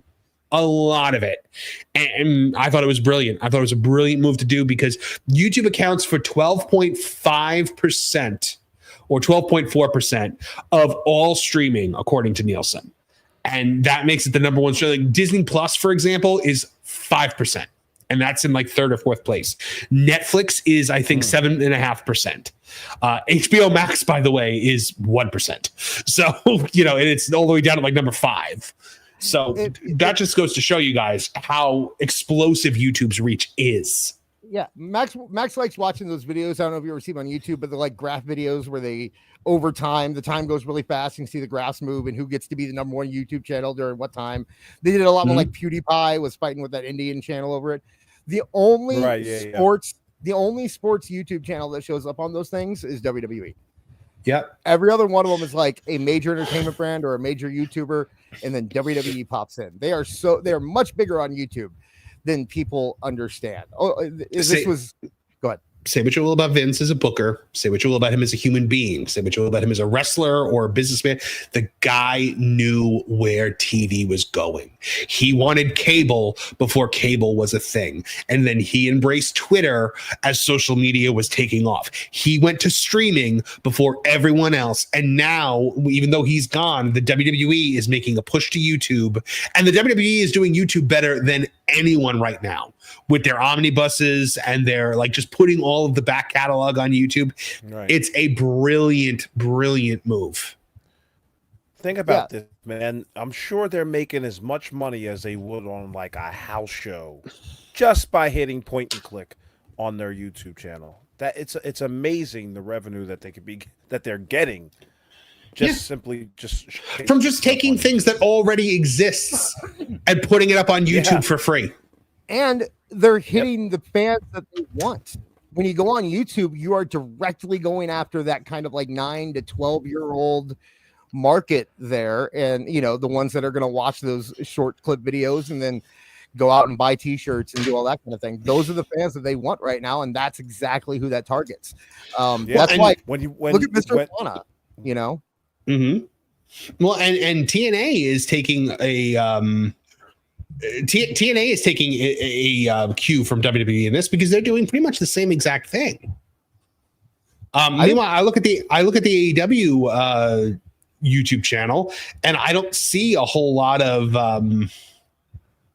I don't see a whole lot of like omnibuses and things like that, like big stories. Like WWE, you can go on the WWE YouTube channel and watch the entire Crow Sting saga from beginning to end. It's what they should have been doing with the network. It's what I wanted from the network and didn't get, and now it's for free. You know, this is why you hear stories about how Dana White. It's so funny that you hear stories about Dana White going to Vince back then and being like, "You're throwing money, and I cannot believe you're charging how much? $10 for WrestleMania? Seriously?" And look at him now. You know, he knew exactly where it was going. They still have that foresight going on YouTube, and they're going to continue to be ahead of the game, because if for some reason they can't get a television contract, WWE could probably do a pretty good job running that business off of things like YouTube and in their own independent sphere. You know, that's their level right now. So as we can see here, for immediate release, Worlds Collide shatters WWE record for largest live audience on YouTube. WWE, and this is not just saying like this is all like the people that watched it after it went live. This is the largest live audience WWE's ever had on YouTube. WWE, part of TKO Holdings Group, today announced Worlds Collide set a record for the largest live audience in company history for a YouTube broadcast. The event peaked at 764,389 live concurrent viewers across the WWE and WWE Espanol YouTube channels during the main event between El Hijo del Vikingo and Chad Gable. Additionally, Saturday's broadcast has been watched by more than 4.1 million viewers on YouTube in the first 24 hours. On X, Worlds Collide was the #1 trending topic globally on Saturday, and WWE generated more than 32 million social views across all platforms in the first 24 hours. In April, WWE announced its acquisition of leading Mexican lucha libre promotion AAA in partnership with Mexico-based sports and entertainment holding company Philippe, or I don't know how to say that.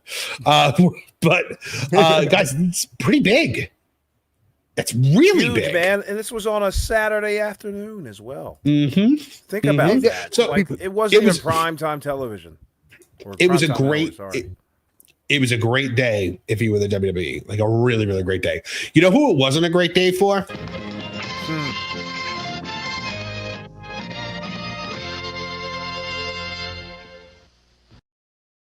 He lost his damn mind during this. He did. He really did. All because of tweeting early. Think about that. Lost his mind. So he tweeted, there are 270,000 people watching worldwide right now. Don't confuse it with a Nielsen rating. So in other words, he's trying to do a gotcha. Didn't the event start at 2? Like what? Yeah, and it was 2:10. 10 minutes into the show. Yep. Yeah. Then he said, so somebody says, so a YouTube PLE was viewed more than a weekly AEW show. And he goes, worldwide number versus US number. US isn't the world. So that would be totally incorrect. UK and Canada adds 250,000.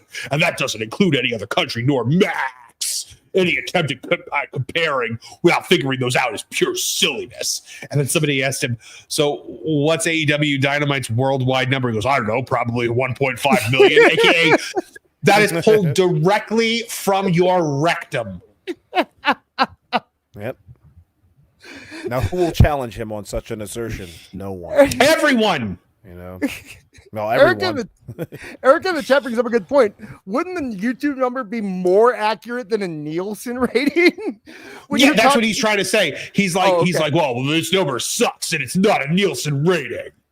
He's trying to cast it down on the Nielsen ratings, essentially. Gotcha. See, he can't talk English. He can't speak English, so I don't understand what he's saying. It's all right. I've learned how to speak his nonsense. Okay. So somebody said, would have been more viewers if it wasn't on YouTube. I had a hard time finding the show because I'm used to being on Peacock. He goes, you do know it was free on YouTube. YouTube has 2.53 billion users per month.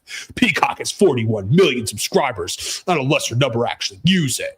Oh, you mean not all 2.53 billion users of YouTube use it at the same time, Dave? I'm shocked. Right. But he just can't give them the win. He can't, because not only is it the fact that this is WWE succeeding, but it's WWE succeeding with AAA, which is one of the things that Dave loved. Lucha was one of his things. I never liked AAA. I was always a big CML guy. That's all he says. He was never really big. AAA is more for kids, you know. They're like the WWE of Mexico or whatever. You know, he especially was well, at least that's what happened when Tony Khan got a deal with CML as a AAA. But we're still gonna let him continue to pretend he never liked AAA. Yeah. So why is Dave so hard up thinking that it's hard to believe that one event got more eyeballs watching it than the other event? And why does it always have to be like this choppy fucking version of events with Dave? He cracks me up, man. Speaking of choppy, your audio, my God. You sound like a modern pop star using auto-tune. We got some Meltzer videos down there if you want to. Yes, I do. Are they specifically about the AAA thing? No. One of them, the first one is about the WBD situation, and the other one, there were no good videos about AAA. The AAA stuff. The weird thing about the AAA videos that I saw was it was a lot of kind of Alvarez saying like, I didn't think the number was that good, and then Meltzer goes, it was not that good actually, and then that's kind of just that back and forth for 5 minutes. So I didn't think. How is that not good? 3 million viewers because they took 4 million if you count Espanol. They only looked at the number that they got when they turned on the stream 5 seconds after it started. That's the number they were going off of the whole time. So right. You know. So hold on, we got a couple more of these. So Dave giving instructions once again to AEW fans on how to watch the show. If you're DVRing the AEW show tonight, manually check. I just checked and saw it was only recorded the first 2 hours because it was listed as Collision in hours 3 and 4. And for some reason, Collision didn't record because of my service. It only records Collision on TNT and not when it's on TBS. God, who does this when you're not specifically cheerleading for the company? You don't. And I mean, I guess you could say if he did this for both companies, you could say that this is something that a wrestling journalist should do. They should inform the fans of if there's going to be any problems watching what they want to watch. But he didn't go on and give step-by-step instructions on how to find WWE's YouTube channel to watch Worlds Collide. No. You know, so it doesn't. It literally is obvious. I mean, he's making it very obvious that he is one-sided. Well, you know what's funny? Like, because you can't even be like, you can't even say WWE is the first one to try doing the YouTube model because other wrestling companies, like AEW, had a YouTube show, had 2 of them, right? Dark and Dark Elevation. They were like, they did it for years and it did nothing. No, they were fun. I actually kind of liked watching them because you got to see people you don't normally see. They were doing silly things. It was an interesting look at stuff that you normally don't get to see. But in terms of views and numbers, they did about as good as like Rampage did when it went to TBS, but that's not really saying much, Yeah, but I guess I think this is also very telling that he doesn't do it for WWE. Maybe it's because WWE doesn't do stupid things like this to where they have to go out of their way to figure out how to watch the show, right? I mean, do you think that could be part of it too? Mm-hmm. I mean, they're just a better run company, so they're not going to have issues where the DVR isn't going to record them because they went on for 4 hours one night, and they're going on 4 hours again this week. Are they really doing it again? They have to. They Yeah, don't have a this choice. week. Oh, that's painful, man. That is painful. They gave up after after like the second hour. They just completely gave up. So did the audience. Meltzer commented on this thing saying, someone should count how many cuts were made in the years prior to TKO ownership and the years after. The imaginary family that cut people left and right during the pandemic when there were no indies or other places to work and when the profit margin was actually higher than, and he goes on and on. Tom, which is Baron Corbin, responds saying, someone should count the amount of toxic fans you have created with your nonsense. You are responsible for the division between fans, ruined storylines, false reports, tribalism, and negativity surrounding wrestling. You are a black cloud over all wrestling. And this is the first time ever, guys, that I've ever liked Baron Corbin. Me too. And this is a guy, like Dave is specifically talking about how bad it is for TKO to cut people. And he comes up, a guy who TKO cut, saying, no, you are the problem, sir. Yes, you are the problem. You and your beady little eyes. Speaking of his beady little eyes, let's take a look at some video footage. Oh boy. Here's Dave talking about the WBD doing stuff. Really good in. I'm shocked that he would say that. AEW is doing really good. Late 2026, I think they're pretty safe because both sides would want them and want to keep the deal. If they're doing. Why? Who would want to keep the ratings? Every conceivable metric is down. Even the pay-per-view buys are down.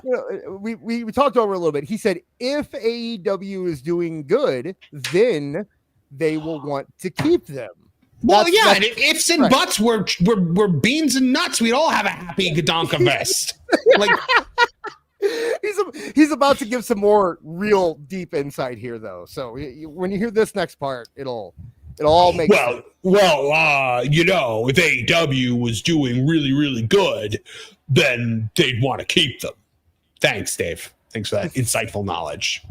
If movies make a lot of money, then they're going to want to do a sequel. But pretty bad. It wouldn't be good. But that I'm sorry. I have to rewind a second. Did he just say if they were doing bad, it wouldn't be good? Yes. All right, hold on. We got to do this again without me stopping it. In late 2026, I think they're pretty safe because both sides would want them and want to keep the deal. If they're doing pretty bad, it wouldn't be good. Son of a bitch. Like, I can't even laugh at. He's just so fucking dumb. Yeah. If they were doing bad, it wouldn't be good. This is the kind of thing that people pay me for. Kind of insight. I'm waiting with bated breath to find out what would happen if they do bad. If it's some possible way AEW does bad, will they get signed again? Well, I'll tell you. It wouldn't be good. I think they're pretty safe because both sides would want them and want to keep the deal. If they're doing pretty bad, it wouldn't be good. But that would have been the same anyway, whether this merger happened or not, because they're at a high enough level that they have to produce or, First of all, it's not a merger, you fucking idiot. It's a split. It is the opposite of a merger. It is the exact polar opposite. If he's like talking about ice and he's like, there's fire over here. No, it is not a merger. It's not a good thing. They are literally dumping dead weight. They are cutting. They are dangling off a mountain with people pulling them down, and they're cutting the rope underneath them. Do you not get that? This merger. No merger. They'll produce then. They're not going to get a renewal at the rate that they've got. Produce me. Well, if they don't produce, they're not going to get a renewal. Thanks, Dave. No. I'll renew at the rate that they've got. Yeah. Right. $14.99, people. Pay up. Well, if they do good, then, they're going to get money. And if they do bad, then they're not going to get money. Well, not as much money. But some. But they're still going to somehow be successful and profitable. Merger happened or not, because they're at a high enough level that they have to produce, or if they don't produce, then they're not going to get a renewal at the rate that they've got. Produce meaning whatever is considered good numbers at the time, not what's considered good numbers today, but would be considered good numbers in a year. What? As numbers. Because I'm going to lower the bar so much in a year. You have no idea. 150,000 people watched Dynamite last night, and any cable network would be happy with that number. Awful. Remember the low end used to be 500,000? I remember, we kind of had disagreements about that. What do you think the number is going to be now? It doesn't matter, because the problem is that it's not hitting anything better than it used to be. When you get a product, you want something that's better than what you got. Ultimately, with this wrestling company, they're not getting that. I don't understand what Dave is talking about here. They're not getting renewed. I swear to you. I'm telling you right now, they're not going to get renewed. You said that last time too, and then they got renewed. Because I was stupid. I still might be stupid. You still are stupid. I don't think there's going to be anyone to renew them. I don't correctly think stupid. Well, that's the thing. Yeah, I don't think that these networks exist in 5 to 10 years. Yeah, that's the bigger issue, is that where do they go when there is no TNT and TBS? Who's going to pick them up at that point? Because guess what? It can't be Max now, right? I mean, it could be, but it's not automatically Max at this point if they're splitting up, right? I'm assuming. Yeah, I mean, we don't know. We don't know how the simulcast stuff is going to work. I mean, I'm sure they'll still be simulcast, but I'm saying if they were to stop airing on TNT and TBS, it would probably have to be a new deal with Max. Probably, yeah. So. But I mean, Max was supposed to have the pay-per-views too. We saw how that worked out. Yeah. They're still coming. They're still coming, Mark. They're still coming. Oh, are they? Are they still? Are they actually saying that the pay-per-views are still coming? Because that's ridiculous. Anytime anyone asks, like a Meltzer or Bethel or any of those guys, they're like, it's just they're working things out. WBD Tony hasn't told me what the marching orders are. Yeah. They don't know how to do pay-per-view on Max. I would love to see Max all of a sudden do like a paid thing. Has Max never done a paid thing on its service? Not in America, I don't believe. I think there was something that they did overseas with like Bleacher Report, I think, when I looked into it, but nothing in America. Okay. Change, like the cable numbers are going to probably go down because they do every year for everybody. So lowering the bar preemptively. Like, at least he's preemptively like letting us know what his bullshit's going to be in a couple years. Mm-hmm. Oh, I mean, like the numbers that, when people go like the numbers that Raw does now would be considered abominable, 3 years ago, even a year ago. But what Raw is doing right now, it's on Netflix, you goon. It's a completely different medium. Yeah, a lot of times when Meltzer talks about the Netflix numbers too, he gets upset if anybody talks about like he wants the live numbers. He wants the people that watched from blank to blank. It's streaming. It is meant to be watched whenever the hell you want to watch it. In some That's countries, the point. Yeah, it airs at 3:00 in the morning in some countries. It's on Netflix. It's not, and none of the ratings are all live, because if you look at Nielsen ratings, all that is live +1. So in that case on Max, we should only be counting the simulcast viewership, right? Like, because I'm sure that when Dave would happily count how many people watch throughout the week. Well, yeah. Yeah, and then when it goes, because then it stays on forever too, so they could add those numbers up as long as they want. They're not necessarily abominable at all. So, based on the service that they're on. That's the nicest thing he said about WWE in years, that their numbers are not necessarily abominable. So so you have to judge it based on that. So, well, the thing about Bumble numbers is Bumble numbers bounce. Yahoo! Freaking Yukon Cornelius over here. My God. By the way, J.R. Williams here says, Marv, Dave can't afford Netflix. No, he can. That's the problem. He shouldn't be able to afford it, but he can because people pay him money. $14.99 a month. Let's see what else we got. And he cuts his. Okay, what we got? This is all right. Well, we're looking at Brian. So, and CM Punk comes out and he cuts his promo. You know what's funny is on the Punk interview and everything, where he goes like, I'm not working for these billionaires. I'm working for you fans. And then at the end of the interview, it's like he's working for those billionaires. John, what? Oh, you mean? You mean like the billionaires that Kenny Omega works for? Right.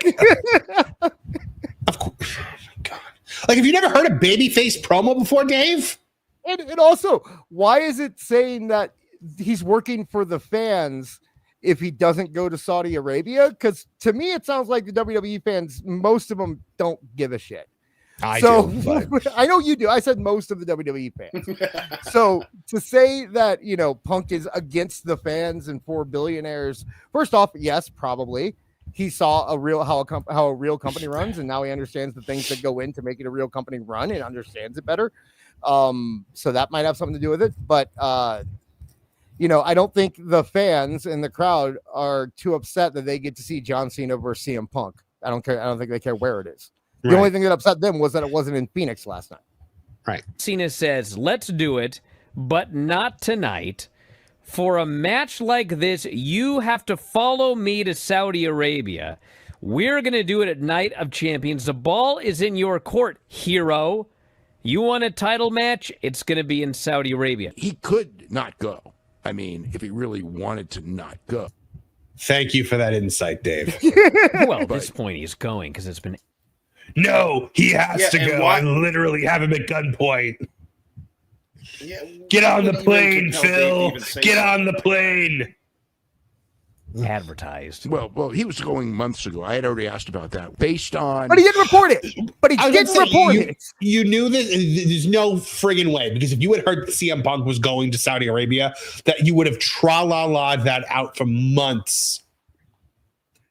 His moral stands and beliefs and things as far as, freedom of choice and live your life the way you could, and then what the rules are in Saudi Arabia, you can make the case he's a hypocrite for it. All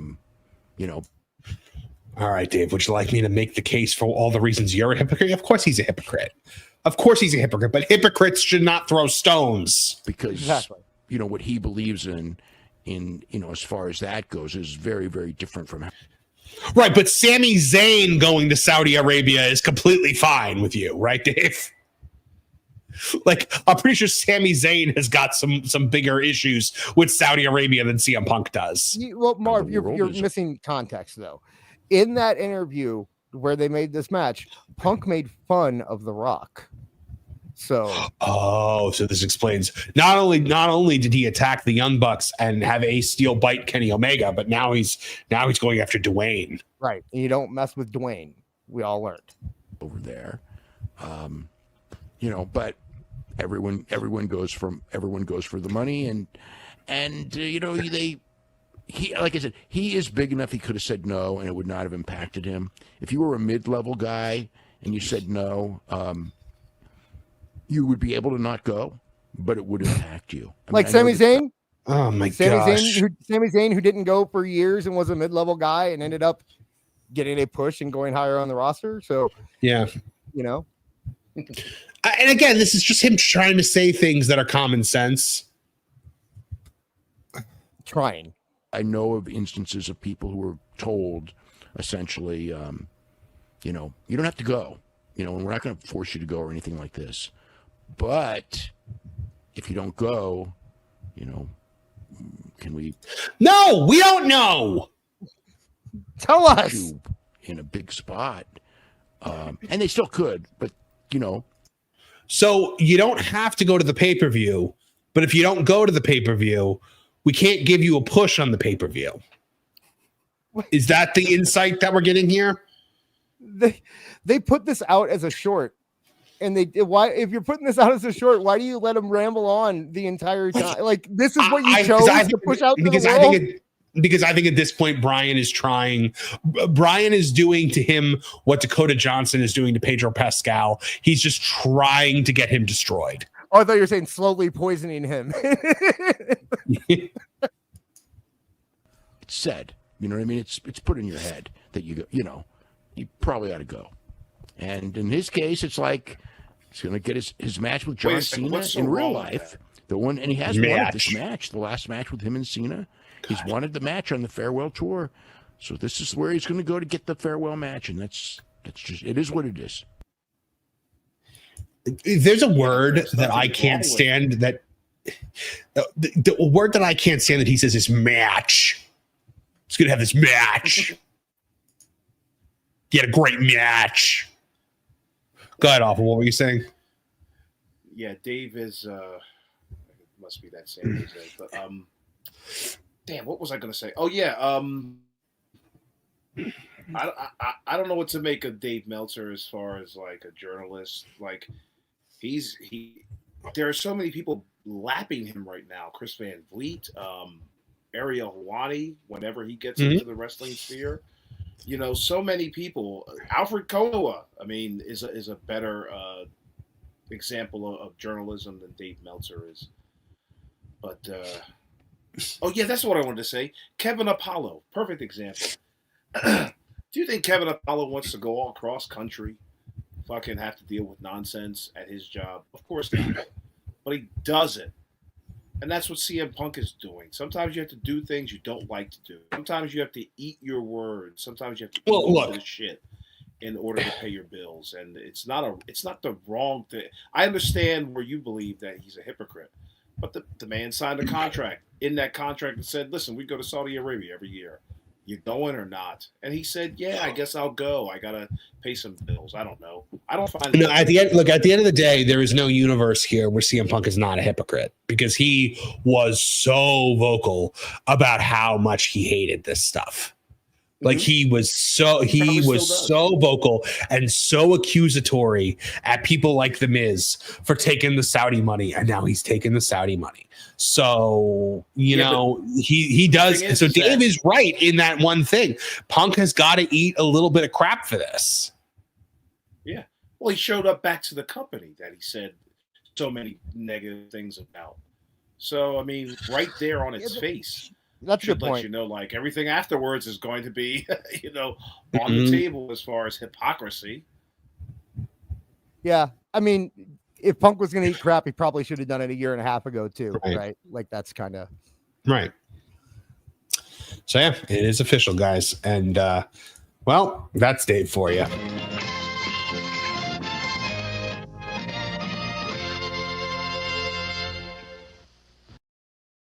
All right, we got some super chats to get to. John Williams checking in for $4.99 says, "Hey Marv, looks like you need to activate your hidden camera in the WBD building again to see Tooney begging to see Zaslav again to stay on the network." I will get right on that, John Williams.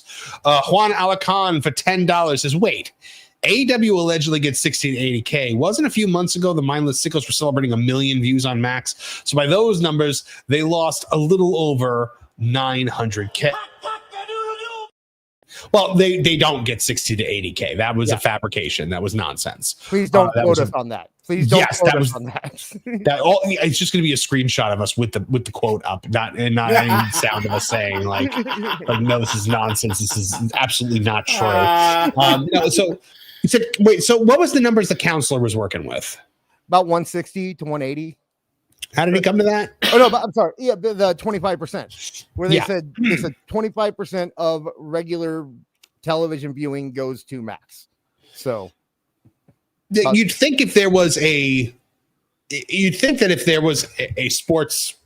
live sports show doing more via Max than on regular TV, Zaslav might have said it. Oh yeah, you could imagine, because Mhm. when NBA got like 86K, they shouted to the rooftop. You know, I They mean, did. they aren't hiding these numbers. You know, given that was about a year ago, and Max, I guess, has gotten bigger since then. I'm just gonna assume they have, but I can't imagine AEW's getting more. I think Counselor's numbers probably are pretty close, honestly, around like the 160 range. Right. John Williams 499 says, yes, I did predict steaming was the future, just like how I knew cable television was going to be the next thing in the 80s. Dun me. Yeah, because of the joke from Headlock Headlines. I get it. Forever Runner for 199 says AAA's revenge against how Tony treated them. Yeah, probably is, right? Because Tony was notoriously not kind to them. Do you think they were talking to WWE while they were still in a working relationship with AEW? No. Yeah, probably not. You don't think so? No, I don't think so. Conan I think on Conan put this together. Yeah. Yeah, Conan on his podcast was very close to the vest as far as his deal with Tony Khan when it was happening. Now, when it broke off, that's when he let loose on, Go ahead. Speaking of Conan, did you hear him on commentary on that AAA show and how Corey Graves was so irritated with him? Do you think he was irritated with him? Oh my God, he was ready to choke him to death. I didn't get that either. I mean, I got every time Conan said something stupid, which was pretty much every time he spoke. Right. Corey Graves was just like he was like, what? Like you could just hear Corey Graves be like, huh? Marv must have heard the other planet version of the No, I agree. I agree. Conan right. wasn't good.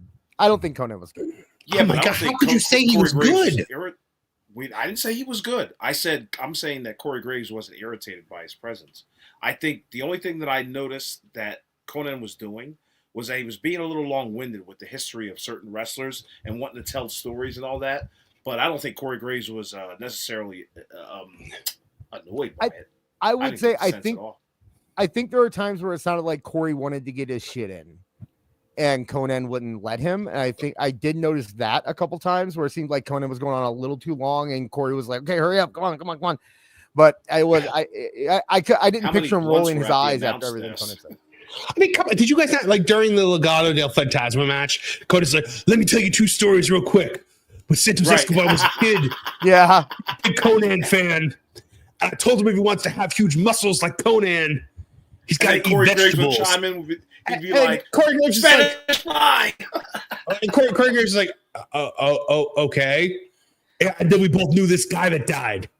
And then Corey Graves is like, like that was the whole show. I get it. I don't want to talk too bad about Conan. That was the moment. He did DM me specifically to ask if I listened to his podcast. So. He did, me too. We're good friends. Everyone that follows him gets the automated message. No, just us and Dose. Yeah. And we're the only ones that John Cena follows on X. I know Dose got it because he posted it. I remember. Alt Jake takes on for $5 says, I was at Raw last night. Biggest WWE crowd I've seen in that arena, probably ever. The video package that got the biggest pop, Mr. Iguana. Yeah, but if you put Mr. Iguana on TV in the United States, if you put him on TV 52 weeks a year, it's going to get real old real fast, just like the way Orange Cassidy got real old real fast. So he's a meme. He's booger territory real quick. Yeah. Johnny Cage for $5 says the WBD split is like a divorce. Only AEW is the kid being made to go live with the deadbeat parent. No, AEW is the goldfish. And they're like, you take the goldfish. It's only going to live for another 6 months anyway. Like AEW is not one of the kids here. The kids are like CNN and TNT and TBS that are going to live with the deadbeat dad. AEW is in like people overestimate the importance of AEW to WBD. Most people in the company probably don't know. What? No, you said it all. I try to. I try to. No, WBD does not care. Not only are they the WWE's goldfish, but they're the goldfish that you're saying, and you don't really even have to feed them. Like just yeah, great because I don't have any food left. Just put them in a room and just let them go. Eventually, you can flush it down the toilet if you want. We just saw this WWE Next in Line. So looks like we're getting a lot of big time athletes in here. Yeah, look who's on there. Jesus. Scott Is that Scott Steiner Jr.? Yep. And Mark Henry's son's on there too. Wait. So Jacob Henry, so Steiner's son is not being called Steiner? He's using his real name. These are real names. Right. Wait, his name is Brock? Yeah. Well, that's not gonna fly. Yeah, so we got another Steiner. I mean, they have to do the Steiner cousins, right? I don't know how long. The only problem doing. Oh yeah, Titus O'Neil's son's on there too. The only problem with doing. Wait, the one that he kissed on the mouth? I think so. Yeah. Do you remember that when Titus O'Neil, world's greatest dad, he goes up to his kid in the front row and totally kisses him on the mouth? And I was like, did anyone else just see that? It's freaking weird. I got a question, gentlemen. Who's the dark horse on this little list here? Who's the breakout star aside from the obvious?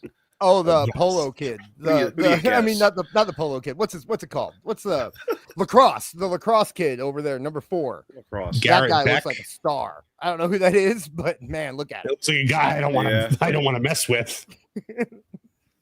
I like how everyone here is like an elite athlete. Like they all have a legitimate sport. The Gunther would be like, that means you failed at your sport. Yeah. So my problem with the Steiner cousins thing is by the time he's ready to come to TV, Braun Breaker is going to be a world champion. I don't think they need a run in the tag division. I just think they're going to do it at some point. They'll do something. Yeah, it'll happen. Now, do you actually name Scotty's son Steiner, or do you not do it? It's a good question. Dude, do you go Breaker? This is professional wrestling. Well, Braun Breaker's not a Steiner. He will be. I could put money on that. I think they'll change it. No. Imagine if they just call him Brock Breaker. I cannot. Yeah. They're not going to change it. They have invested too much money at this point in Braun Breaker unless they do it right now. If he gets any bigger, they can't change it. And what Speaking of name changes, part of it is up to them, right? Yep. Didn't Mariah May get her name changed just tonight? Somebody sent me. Blake Monroe is her new name in NXT. Blake Monroe. Bad. There she is. She has arrived in WWE, and she's Blake Monroe. Apparently, that is one of those Triple H names if I've ever heard one. Yeah. My goodness. Yeah. I will admit. I've always said it should I was be wrong on this one. Mariah Maison. Mariah what? Sorry, okay. I stepped all over you. Mariah Maison, okay, Maison. Gotcha. Okay. Yeah, Maison. I like it. All right. So Ric Flair, just Ric Flair, I guess is the way I have to introduce this next topic. Do we start with the thing that he recently said to all the haters out there, or do we go with the health thing first? I mean, the haters happen tell first. The story. Yeah. All right, so we'll do it in order. So again, with my gosh, with the first letter of every word, there is no setting on a phone that does this, right? Like he actually has to hit shift every time he posts a word, right, to make this happen. Yeah, we came to the conclusion last week that he was using a Nokia phone where he had to type with the numbers. So I try to be nice to everybody. God only knows that I spent more money on spilled liquor in 1 year than people have in a lifetime. Well, hold on. So you try to be nice to everybody, and then you immediately call them poor? Where is this going? God, you sloppy freaking drunk that used to be the greatest wrestler who ever lived. I try to be nice, and this is my last message to everyone. I got more money than I got time. Yeah, that's why you continue to hawk all of these. You got all this money, but it all goes to your 9 ex-wives. Yeah. As the kids say, that's cap. Go F yourself, haters. No comment needed. But I'm going to keep commenting. because we got 3 sentences left in this tweet to go. Live with it. Actually learn to love it. Get back to me again when you make $3 million a year at the age of 76. And that's what famous gets. And by the way, I don't recognize anyone in this conversation who's famous. Like, come on, dude. Like, there's someone right there. Look at Beard. Beard goes, you make $3 million a year and you spend $5 million. It's true. There's someone famous right there in Ric Flair's conversation. How can you say he's not famous? I mean, dude, he has just, like, what is wrong with him? Like, is he just drunk 24/7? I can't. It's, you know, it was gone there for a while. And then as soon as WWE wanted to use him for a bit and he couldn't, he hasn't shut up since that happened. He will not stop. It's almost like someone told him, if you want to get paid, you're going to have to do something. And he's like, all right, I'll tweet. This is what we get. I'll tweet. I'll capitalize every word. Woo! So that my ex-wives don't know that it's me, because they can't know where to find me. So I'll disguise my words. Yes, I know that my Ric Flair doesn't sound like Ric Flair, but Kevin and I have been doing that Ric Flair voice for 20 years because we always said that it's what his soul sounds like. That's saying make it 21. Oh my gosh. So remember when Conrad was like, hey, Rick's got cancer? He's like, oh, I got cancer. I got cancer. Well, turns out Ric Flair's got cancer. Yes. For the second time in that 3 photo? Jesus. For the second time in 3 years, which means when Conrad said it, he was right. So I can't believe I'm saying this, but justice for Conrad. Oh God! As Dis put it in our private chat, justice for Conrad. That was Beard, wasn't it? Anyway, or Beard, one of you. I want to credit to the right joke. And not only that, but it's like the whole thing happened last week, and it's almost like he said, I need some redemption. They need to know I have cancer. That's how I'm gonna get back at them. You know, thank God he's not an attention seeker like that Jim Ross talking about his cancer. It was in People magazine. He went to People magazine to tell them he had skin. No, okay. And I don't want to devalue skin cancer. I know some people have it very seriously, and it can be a major problem. But it feels like he's comparing it to Jim Ross's issue, which kind of bothers me a little bit. Of course he's comparing it to Jim Ross's issue because he said something stupid and he got called out on it. Yeah. And like he's trying to make it look like they're two old friends who both have cancer and are just joking amongst each other, kind of. Listen, are we just the best of friends? I said I wouldn't drink, and then of course I drank and got him fired, and now he hates me. And I said he's an attention seeker when he said he had cancer, but I got it too. Woo! Like, look, I honestly, like, obviously, I hope he's okay. I hope Ric Flair's okay. Like, I hope they're able to remove his skin cancer. I mean, it's nothing to joke. It's nothing to like not take seriously, but it's just the timing of it and the fact that he was so adamant that he didn't have it until it was convenient. Like, what is happening, man? Yeah. You know, like you said, it's not something to joke about. The joke is the timing. The joke is the fact that he denied it for so long. And then the second that something happens where he looks like a bad guy, he has to come out and say, I have it too. I have it too. And it's like, come on, man. Like, what? This is the way I put it in the group chat was this feels a lot like, hey, I have plenty of black friends. Kind of, you know what I mean? That's what it feels like to me. All right. So speaking of JR, well, you know what? Let's just get into it. Somebody would come to me. Well, can I set it? Can I set it up a little bit? Check it up. I was just going to get into it because I think it speaks for itself, but sure, if you want because to. There's a little bit at the beginning that he references Wrestler Court. And so at the beginning, he's going to be talking about Undertaker. So I just wanted to say why he's talking about Undertaker. Okay. Somebody would come to me. Well, I had to go to, hey, take it up the court. Get that great big dead man and you go discuss it with him because I ain't changing his verdict. It started out in jest and in fun, but it kind of sometimes it went over the line. So we just have to balance it out as best we can. But that era is over. Everybody be calling their lawyers. I'm serious. They'd be calling their lawyers, and it wouldn't be something that the lawyers would recommend that we do, and all this other shit. We're just having fun. We're just having fun. And these guys at that time were on the road several days a month.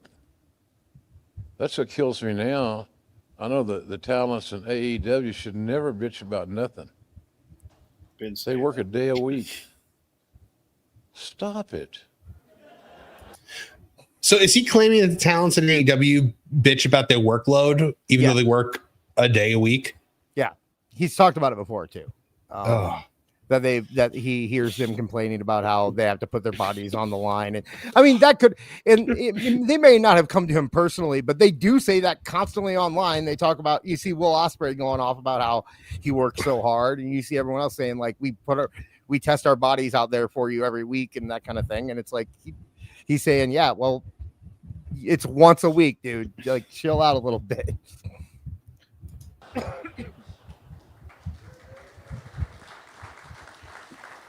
I never got that.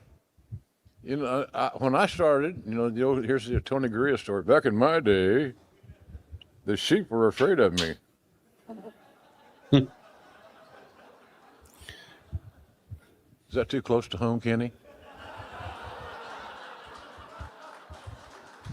Yeah, eat that Brit alive too. Prick. So Mick Foley eventually goes on to win the WWF title. He wins it on Raw, the beginning of '99. Obviously, you'd had the really unfortunate bout with Bell's palsy the month before, so you weren't. Is any of the rest of this relevant? There is more AEW stuff. It's very slow, dude. Call the match.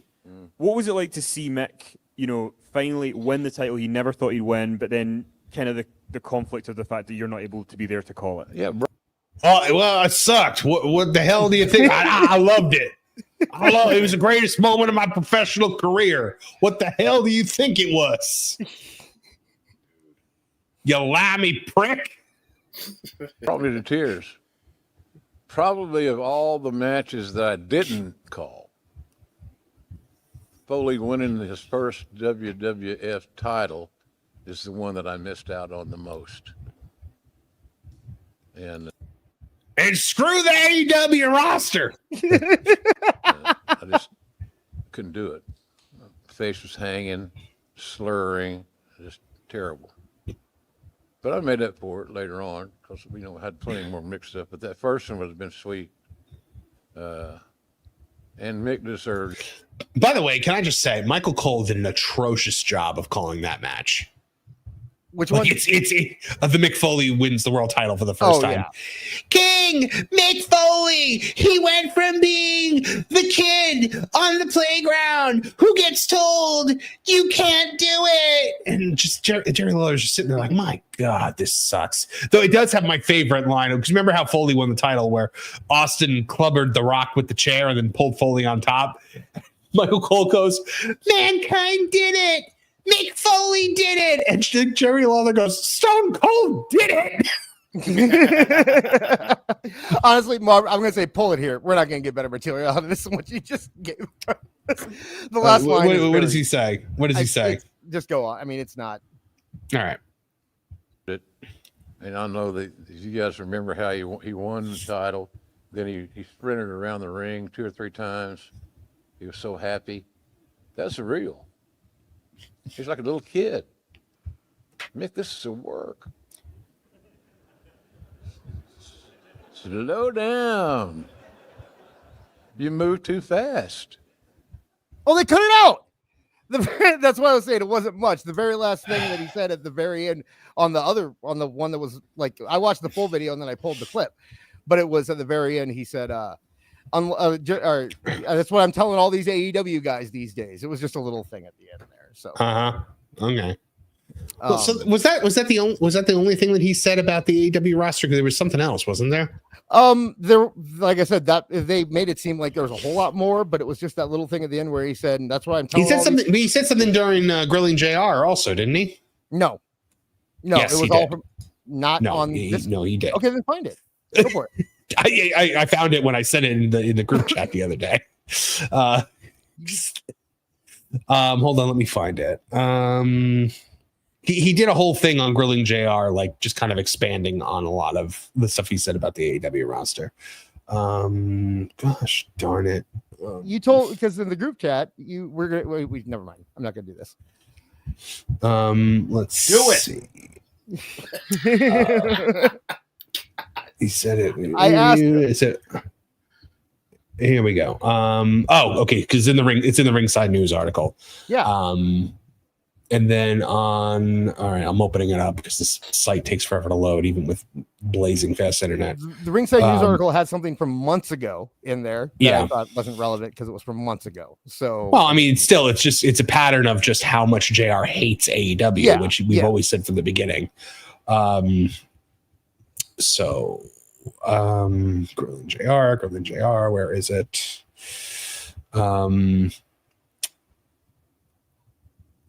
He said, okay, so weeks earlier on Grilling JR, he said, it's funny. The last time I was there, I was really curious to hear the Office talent talking. And they were like, digging a space for themselves. The Office talent, I guess, meaning EVPs. And some weren't, not all of them. All of them had good intentions, but God damn it, some of them didn't. Some of them didn't, Connie. The talents that work in the office are oftentimes, not all of them, but oftentimes very self-serving. I was too. No, you weren't. Stop it. Like he's telling the truth, but then he has to like make it self-deprecating too, because he doesn't want to lose the cushy $1 million a year that he probably makes there. Yeah. So it's like, JR, no, you weren't. Like, how could you have been self-serving? You were a commentator. And the other line from that we kind of missed was after the Tony Gurria thing, and the one I pulled there, it got quiet. But he said, is that too close to home, Kenny? You prick. He called Kenny Omega a prick. So yes. And I look back at my experience, I would never do that again. I'd let you fire me or get rid of me because I'm not going to be that guy. Tony's people have done a really good job here lately of manufacturing the show and producing it. And there's some good people behind the scenes. Really, really good people. I'd start a territory with them in a heartbeat. Okay, so he realized that he accidentally told. This is what happens with JR. He accidentally tells the truth and then realizes he has to go back and babyface it all. He goes, they're getting nailed by their peers, little pot shots. It's like a Western. There's a lot of common sheros out there that are using their guns to do their communication. And these guys are doing some of that too. Not that extreme, obviously, but some of that. Like he's trying to tell the truth while being so political about it. Am I wrong? Yeah, no. And and it comes with age a lot of times where you get that I don't give an F attitude, but then you realize you have a job and you need to pay bills still, and you have to, you can tell he just wants to say so much more than he does. But at the same time, what does he do there anymore? Honestly, when was the last time he was around even? I just really hope he lives long enough to not be in AEW anymore so that we can get another JR book about how just messed up AEW is. Though I'm sure, like everyone that's ever interacted with Tony Khan ever, he has an NDA. I don't know. He didn't make Jim Cornette sign one. Maybe it was, and Jim Ross. No, he did make Jim Cornette sign one. He didn't.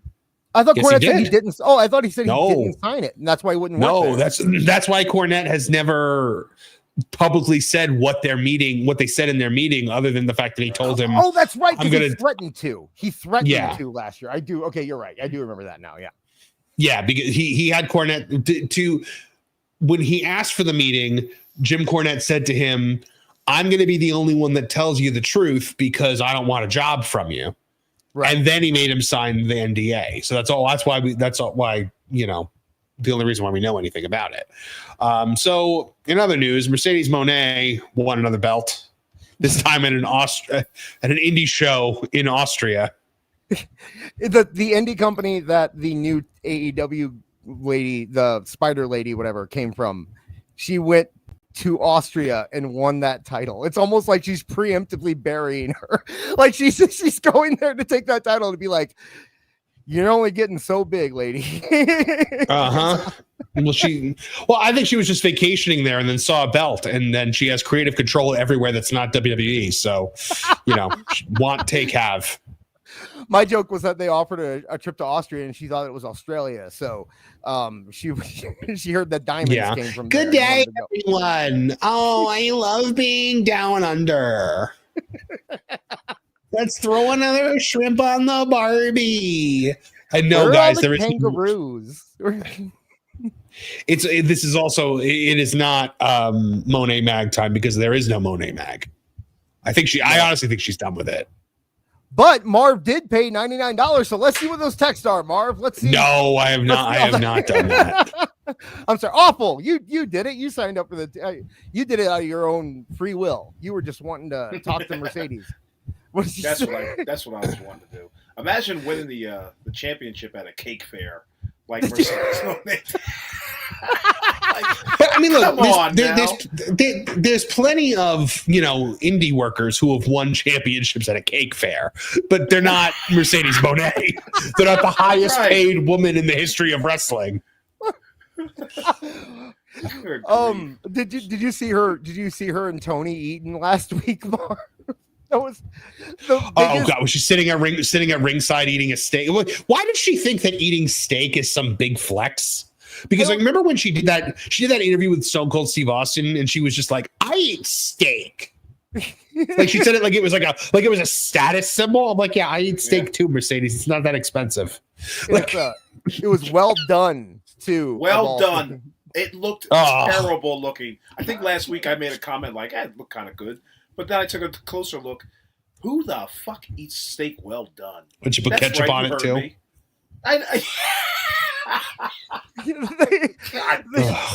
This is supposed to be the biggest women's match in the history of the company. Was supposed to be the biggest show of at least this year, if not all time, in AEW, and they're building it up by having them Mercedes ate steak at ringside, and then Tony came out and ate her steak.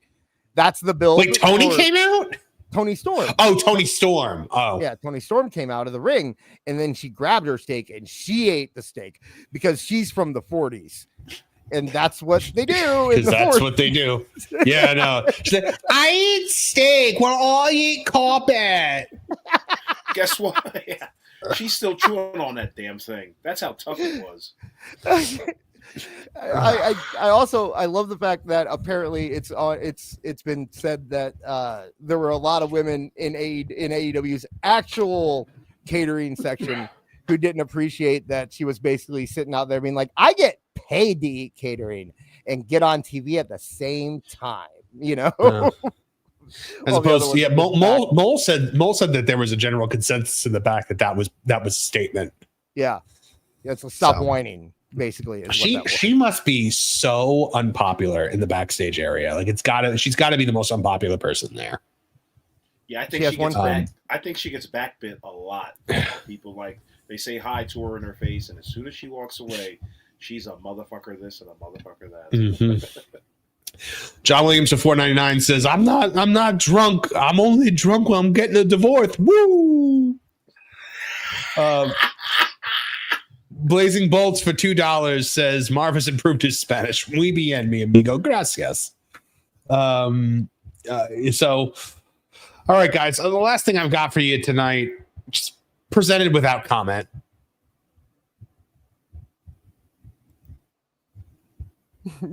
Or sound, apparently. There is no sound. There's just no sound. Oh, okay. Yeah, that's not you. There's just no sound.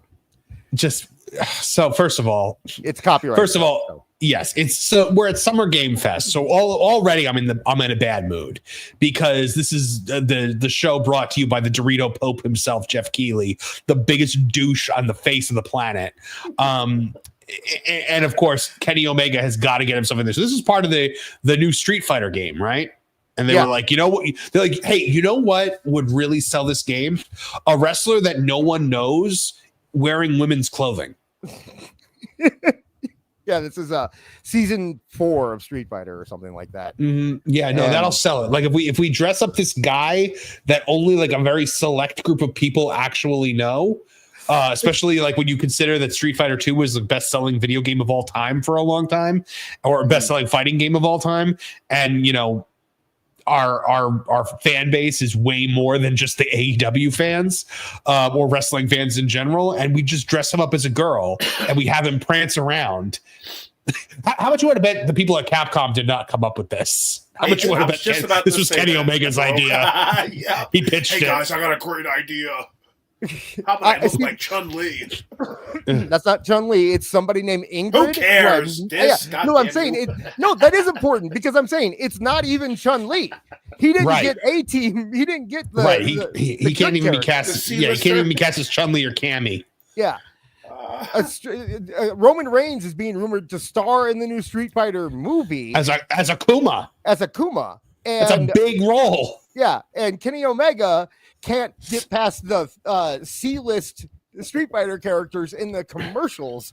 I don't think he pitched this. I think this was wherever they wrote this commercial, it just said wrestler plays Ingrid, and that's all that was written down. And then they had a casting call for a wrestler, and Kenny Omega is Mr. Street Fighter. So he absolutely I think he's just desperate to be anywhere around video games. Yeah, because he's got those connections with those developers that made that shitty game Fight Forever. He's got to get on this. Yeah, trust me, awful. Those the developers of Fight Forever don't have a conduit to Capcom.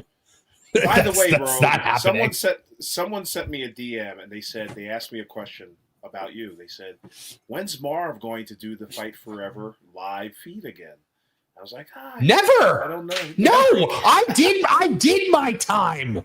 Oh, I'm sorry. I think you don't go back to Shawshank. I love when Marv is yelling. It just echoes throughout his house. But the other thing, remember how you used to go online and used to show us how many people are playing Fight Forever at that particular time. How many people are playing Fight Forever? Yeah, like right now. Hold on, let's see. You want to take bets? Let's take yes, please. Before you go any further, Marv, what do you think? This? I'm gonna go 7. Oh, you motherfucker! I wanted that number too. All right, I'm gonna say 7, huh? 9. 9. Okay. Yeah. No, I'm. Guys, you. I oh my god, I'm so happy right now. Is the number 0, Marv? Is it 0? No, it's not 0. Is it the funnier version? It's 4. Yes. Wow. 4 people in the world are playing AEW Fight Forever right now on Steam. One of which is probably Kenny Omega. Oh my god! So is there an online capability on this game? Yeah. So to be fair, it had a 24-hour peak of 9 players. Yes, I win. Oh my god! When you said not, I was like, "There's no way." I'm like, "It's probably gonna be at least like 100," and I was like, "Nope."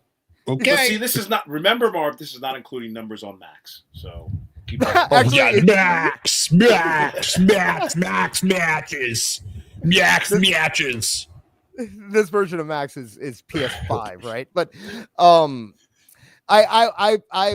imagining that this is 4 people that all know each other that are in one match. It has to be like a tag match or something. It has to be. It has to be. Wow. And maybe it's just 4 people that always leave. Maybe it'll never go below 4. Maybe there's 4 people out there, never Defender. They're always playing it. Yeah, it's Dave Meltzer and Defender and Tony Khan. It's the Young Bucks. It's Kofi Kingston and Kenny Omega. 500,004, including Max. Yeah, there you go. Thank you, AEW Neckbeard Wiseman of this show. Oh my gosh. Amazing. 4 people. God. 8.1 billion people on the planet, I believe.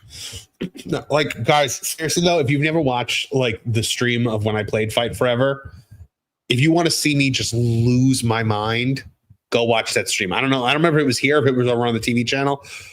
I think it's on this channel. I lost my shit because it's so bad. It's just so like there's not one redeeming quality about that game. You went over it, but we're in a haha phase right now. So can we look at the Tony Khan thing? So this guy says this guy Melover Troy replying to Tony Khan says, a song I wrote was used as Mina Shirakawa's AEW entrance theme on May 14th without my permission. A third party sold it to AEW after removing my vocals and pressuring me to sign away all rights. I refused and it aired anyway. Please make this right. If that's true and that's verified, holy shit, is Tony about to have to pay a lot of money. Do you remember this is the theme that he pulled off midway through the match? Yeah. That he said it was because people on X gave him crap. Right. But and so apparently that wasn't the reason. Apparently he was willing to take that on the chin. That people think that people bullied him into taking it down when in actuality it was because he was using a stolen song. If this is true. And also that guy seems like he's black, so he's stealing from black artists. Yeah, just another billionaire stealing from black artists.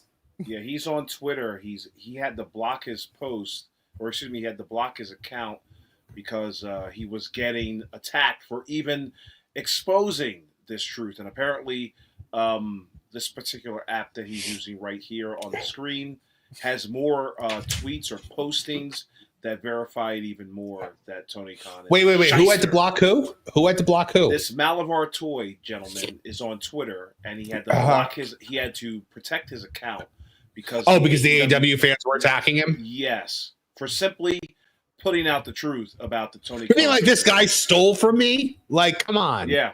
Mm-hmm. And all he wants is please make it right. And who exactly is Tony Khan doing business with that would sell him a song illegally?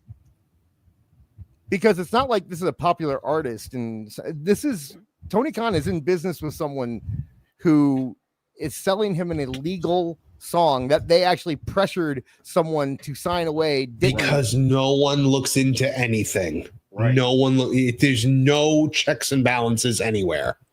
No quality assurance, no quality control. It is run with the care that is put into most backyard wrestling federations. Yeah. How much you want to bet that in the next few years we hear about people skimming off the top in AEW? Oh my God. I don't think they're skimming off the top. I think they're dipping their hands all the way into the center and pulling. These people are fleecing him.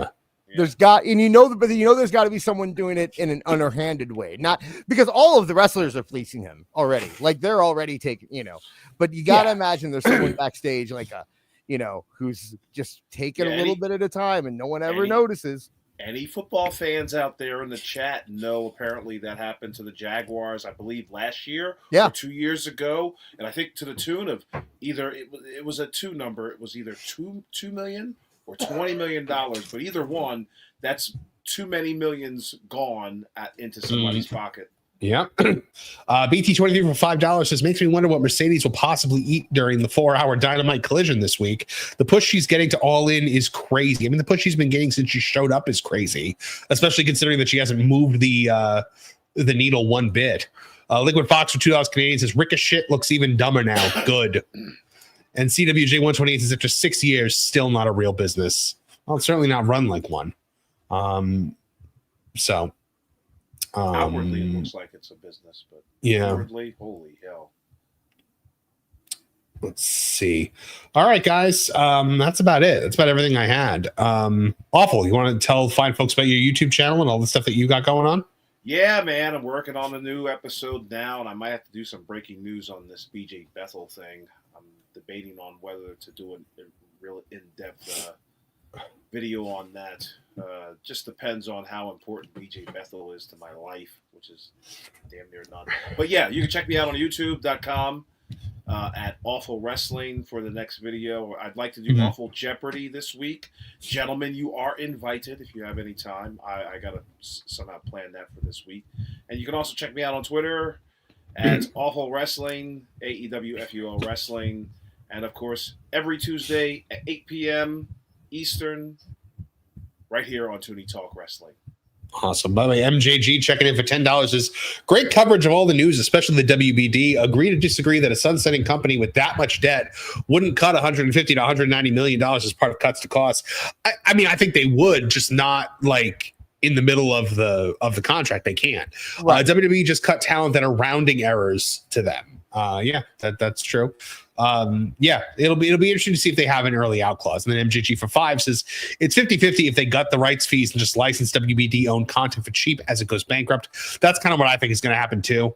Like a lot of the stuff is just going to get it's just going to all get sold. It's all going to get sold off like at auction, basically, which is what happens when you're completely bankrupt. Dis, go ahead and tell fine folks where they can find out more about you and what you're up to. Hey, a couple things. I was on Alt Jake Takes On's Twitter space over the weekend. Oh, very cool.